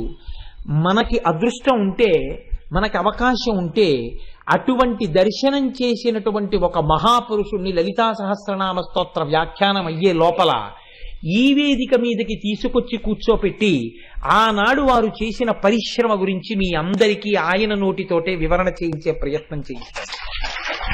వారు ధ్యానం చేస్తే కొన్ని గంటలు నామంలో ఉన్నటువంటి బీజాక్షరాలు ద్యోతకమైతే, అమ్మవారికి హోమం చేస్తే ఆ నామంలో ఆ బీజాక్షరాలతో అమ్మవారు ఎంత రహస్యంగా దాక్కునుందో ఆవిడ ఆ హోమంలో ఒక్కసారి సాక్షాత్కరించి దర్శనమిస్తే ధ్యానశ్లోక రచన చేశారు. ఎంతమంది పెద్దలు అమ్మవారి యొక్క చరణ మంజీరముల ధ్వని ఒక్కటి వినపడి మోక్షస్థితులను పొందారు. అంత గొప్ప స్తోత్రం లలితా రహస్యనామ స్తోత్రం. అటువంటి స్తోత్రానికి, అటువంటి నామాలకి సౌభాగ్య భాస్కరం అన్న పేరుతో ఎన్నో వ్యాఖ్యానాలు వచ్చాయి. కానీ లోకంలో పెద్దలందరూ అంగీకరించి అందరి చేత స్తుతించబడినటువంటి వ్యాఖ్యానములలో చాలా గొప్పదిగా అలరారుతున్నటువంటి వ్యాఖ్యానం భాస్కరరాయల వారి చేత చేయబడినటువంటి సౌభాగ్య భాస్కరం. లలితా సహస్ర నామాన్ని వసిన్యాది దేవతలతో అమ్మవారు చెప్పిస్తే లలితా సహస్రనామ స్తోత్రంలో ఉన్న రహస్యార్థాల్ని భాస్కరరాయల వారి చేత ప్రకాశింపచేసింది అమ్మవారు. అసలు ఆ భాస్కరరాయల వారే అమ్మవారు. ఎందుచేతనంటే ఆయన్ని చూడాలనుకున్న వాళ్ళకి కుంకుమానంద స్వామి వారు ఒకసారి కళ్ళు తుడిచి కూర్చోబెట్టారు గంగానది ఒడ్డున. కూర్చోబెడితే భాస్కరరాయల వారు ఎలా కనపడ్డారో తెలుసా అండి? ఆయన మామూలుగా చూస్తే ఒకలా కనపడ్డారు. పెద్దలు కళ్ళు తుడిచి కూర్చోపెడితే ఎలా దర్శనమిచ్చారంటే ఆయన కుడి భుజం మీద లలితాదేవి, ఎడం భుజం మీద శ్యామలాదేవి కూర్చుని దర్శనమిచ్చారు. ఆయన అమ్మవారి అనుగ్రహంతో జన్మించి అమ్మవారి అనుగ్రహంతో వ్యాఖ్యానం చేశారు. ఆయన ఆ భాస్కర రాయల వారు చేసినటువంటి సౌభాగ్య భాస్కరాన్ని నేను ఆధారం చేసుకుని ఆ తల్లి అనుగ్రహించి నా చేత చెప్పించి 4 మాటలు ఆ వ్యాఖ్యానానికి పలికించి నా జన్మ సార్థకత చేసుకోవాలని, మనందరం కలిసి కాకినాడ పట్టణంలో సార్థకత పొందాలని, ఇక్కడ శారదా నవరాత్రులు జరిగాయి, రామాయణం జరిగింది, భాగవతం జరిగింది, మీరందరూ పరమభక్తితో కూర్చుని ఎన్నో స్తోత్రాలు చేశారు కనుక ఇక్కడ తప్పకుండా అమ్మవారు చెప్పిస్తుందని నమ్మకంతో ఇవాళ ఈ స్తోత్రాన్ని ప్రారంభం చేశాను. రేపటి రోజున ఒక మహాపురుషుడి యొక్క జీవితం, అసలు బ్రహ్మాండ పురాణంలో లలితా సహస్రనామ స్తోత్ర ఆవిర్భావం ఎందుకు వచ్చిందో మీకు ఇవాళ చెప్పాను. అది నేను కేవలం చాలా సంగ్రహంగా మాత్రమే వివరించాను. అదంతా చాలా పూర్ణంగా వివరణ చేయడం అంటే చాలా రోజులు పట్టేస్తుంది బ్రహ్మాండ పురాణం అని. రేపు భాస్కర రాయల వారి జీవితం, ఆయన యొక్క వైభవం గురించి ముందు ప్రస్తావన చేసి తదనంతరం లలితా సహస్రనామ స్తోత్రానికి ఉన్నటువంటి అందాన్ని, దాని వైభవాన్ని, అమ్మవారు ఎంత మేర మన చేత అనుభవింపచేస్తే అంత మేర అందుకునే ప్రయత్నాన్ని రేపటి రోజున ఒక్క నామాన్నైనా ప్రారంభం చేసే ప్రయత్నం చేస్తాను.